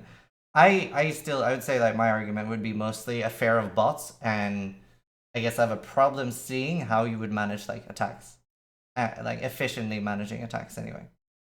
Sure, maybe. Yeah, maybe. Maybe I'll have a better opinion on it in a couple months or whatever. But That's interesting though. I know I am actually probably a very unpopular opinion here with not wanting an auction house. Uh, maybe it depends. I have no idea, but Paxom is asking, ask Destiny if he thinks Wreckful had a deep impact on Mitch Jones's mental health. maybe. But that's more Mitch's fault than Reckful's. If you're letting other people have like huge impacts on your personal mentality, then that's on you, not the other person. I think. Hmm. He's also asking, has Destiny changed on any level since his shrimp trip? Nope, not permanently, not yet. Have you ever done shrooms before? No. No. Tried weed twice. Didn't like it. Okay, that's good. Stormhold22 is asking, which person from the StarCraft community does Destiny least want to interact with ever again? This sounds like what are you trying to start drama? I don't know. Deezer, I guess, a guy that used to snipe me all the time that I hated. But Hmm. Yeah. Um. Oh yeah. Here's another a better question. Like, is there any other streamers that you like enjoy watching on your time off? no, I actually hate watching streams. I can't do it. And did you watch streams or did you watch anyone else's content a lot before you started streaming yourself? Or No, because when I started streaming, there really weren't other people streaming, so it's kind of yeah, that hard makes to. sense. Yeah. I think you're like one of the oldest like streamers I have talked to. I don't actually. You and JP are both pretty old school. Yeah. Um, is there any streamer like any other streamer you would say like you respect the most? I'm very narcissistic. I don't look up to anybody. I'm my own man. Yeah. Fair. There are a lot of other people that do like really good stuff. I mean, Lyric is obviously really cool and all the shit that he does. Doctor Disrespect is really fucking funny. Shroud is really good at games. Ninja's really good at Fortnite. Yeah. Hmm. But there's not like I don't try to like model my content Right. after anybody else. Yeah. That makes sense. You do have very like dude, fairly original content. Like I haven't seen many other streamers like you. Yeah, I think so. JJ Crib is asking, do you feel discussing political things or any discussion in general on stream, you're sort of creating your own echo chamber, as the majority of people starting to watch you will already agree with you, well, or will have those that agree with you? I disagree. I'm very combative, and the people that I would seek out to talk to, I would almost always seek out people that disagree with my opinion. So I don't think I ever created an echo chamber. I mean, you could argue. I mean, eventually you'll get one, but I mean, I would always try to talk to people that disagreed with me, not just talk to people that agree with me. So Yeah, that's pretty cool. I think echo chambers are like starting to be everywhere. It's crazy. yeah. Gold Delicious is asking, could you ask Destiny if he will ever play with a noggin again? I missed those duo streams. Love you, buddy. I think that's a gnome joke. I don't know who Noggin is. Damn it. It's okay. Okosi is saying, ask him what he thought about his time in Korea. Incheon, I think is what I stayed at for a week or a couple weeks. I mean, it was okay. I just stayed inside all day and played video games though. So Oh, cool. Have you done a lot of IRL streams like of yourself walking around and stuff? a little bit, yeah. You feel like it's difficult to come up with content for that? Like a lot of people say that it can be hard to do like or be a main IRL streamer, for example. Yeah, I would say it's not hard to come up with content for it because I only do it when I have something specific that I'm gonna do. So like, if I was IRL streaming all the time, yeah, I'm sure it'd be really hard to come up with content. But I only do it when I'm like specifically traveling somewhere doing something. Right. That's Yeah. a pretty good policy. Samurai Grande is asking, why did Destiny choose a stripper's name? What's the story behind Destiny? There's not a good one. I just picked it when I was like 9. Oh, cool. So I yeah. used to be called PC Child, so that's worse. Nice. No, it's horrible. You couldn't get Yeah, name it is. changes back on Twitch. Holy shit. It took me a year to get changed. It was horrible. Damn. Yeah. What was the story? Why did you have to change it to Zizaran? Did you lose like a bet or? No, that's the thing. Like, so I'm just fucking with you. That's I fine. feel like I had to lose a bet to be PC Child. I just didn't realize. Like, I just started streaming on Twitch and I didn't realize how big usernames was. Uh-huh. So like I just started streaming and then suddenly I had 300 followers and I'm like, well shit, I have 300 followers. I can't make a new account now. So I just really quickly made an account named Zizaran but continued streaming on PC Child. And then suddenly I had 1,000 followers, 3,000, and I was like, fuck. But after like a year of streaming, a guy called Mr. Slim got my name changed and I was like, oh my god. Huge. Nice. The Uber Elite is asking, does Destiny still keep up with StarCraft at all? Nope. Gome is asking, ask Destiny what his favorite... Dome or gnome? No, Gome. Okay. What his favorite StarCraft 2 match is. I don't know. Probably the tournament where I beat Ace and Bomber back to back. That was probably my best performance ever. Nice. Matural Gaming is asking, will Destiny try the new DayZ patch? Maybe, but probably not. But maybe. Paxon is asking, is if Ice Poseidon flew him out, would Destiny make a guest appearance on the streamer house? If he did, I mean, I'll visit, but I'm not gonna live there. Fuck no. Can you ask him if he would ever try grand strategy games? He mentioned in the past that they would probably be too intimidating for him. Yeah, it's just I just don't have an interest in it. There's like a million types of games that people want me to play, but I just don't. I don't feel drawn to like Civilization or anything. What about games like Command and Conquer and stuff? Did you used to play that at all? Nope. I think I might have played like Age of Empires like on the Sega, but not really, no. Did you see the mobile game announcement for like Command and Conquer? Uh, I heard about it, but But I are didn't you look into it. surprised that like there's so many more mobile games now, and especially like, are you surprised with the amount of money they make? Yeah, no, it's all about profit margins. Once you understand margins, everything becomes a lot more obvious in terms of where people put their attention. Right. Um, but mobile games, it's very, very cheap development cost, very, very high margins. Your average revenue per user is very fucking high. You can continue to nickel and dime users after you've already released a game that doesn't even cost that much to develop. This is kind of like the death of like the single player narratives. It's much harder to collect revenue from the user past the initial Right. sale, and the cost for development is often much, much, much higher. So I mean, like, yeah, it makes sense why people moving towards like mobile games. The people that made like Clash of Clans or whatever are the highest. That's like the highest revenue per employee company in the world right now, I think. Wow. That's pretty crazy. Yeah, Like it's yeah, especially compared to like games like Path of Exile and stuff where you have a lot smaller player base. yeah. So usually these go on for like 2 hours, which we are at about now. So as a final question, do you have any favorite quotes or anything? I guess like the really edgy quote that I always had growing up was to achieve perfection is to sacrifice growth. It's the idea that if you think you're perfect or you think you've like mastered something, that means you're giving up the ability to get any better at it. So I don't know. It's an interesting quote, but I don't put a lot of stock in quotes. Pretty cool. Yeah. Thank you so much for joining us here. Hopefully you had a good time. If people want to find more of your content, where besides your Twitch, where else can people find content by you? I mean, my website is destiny.gg, so links to my YouTube and all that shit there. Follow me on Instagram at OmniDestiny. There you go. That's all I got. If any of you Nice. work for Twitter, unban my fucking Twitter account, or I'm gonna go to those offices. We're gonna play Um, video games. what times do you stream and stuff? Like how often and what times do you stream? Do you have a schedule? Yeah, right now I stream at 12 CST to like 10 CST. It's my streaming times. Cool. Well, thank you so much for tuning in. My name is Zizaran. I hope you guys enjoyed the AMA. And yeah, hopefully I'll talk to you more in the future as well. That was a pretty fun discussion. Yeah, thanks for the conversation, buddy. So what I'm going to do now, I'm going to turn off your camera so don't accidentally leak anything. Okay. And there. So I can drop your call now. Thank you so much again. Everyone say thank you to Destiny in chat.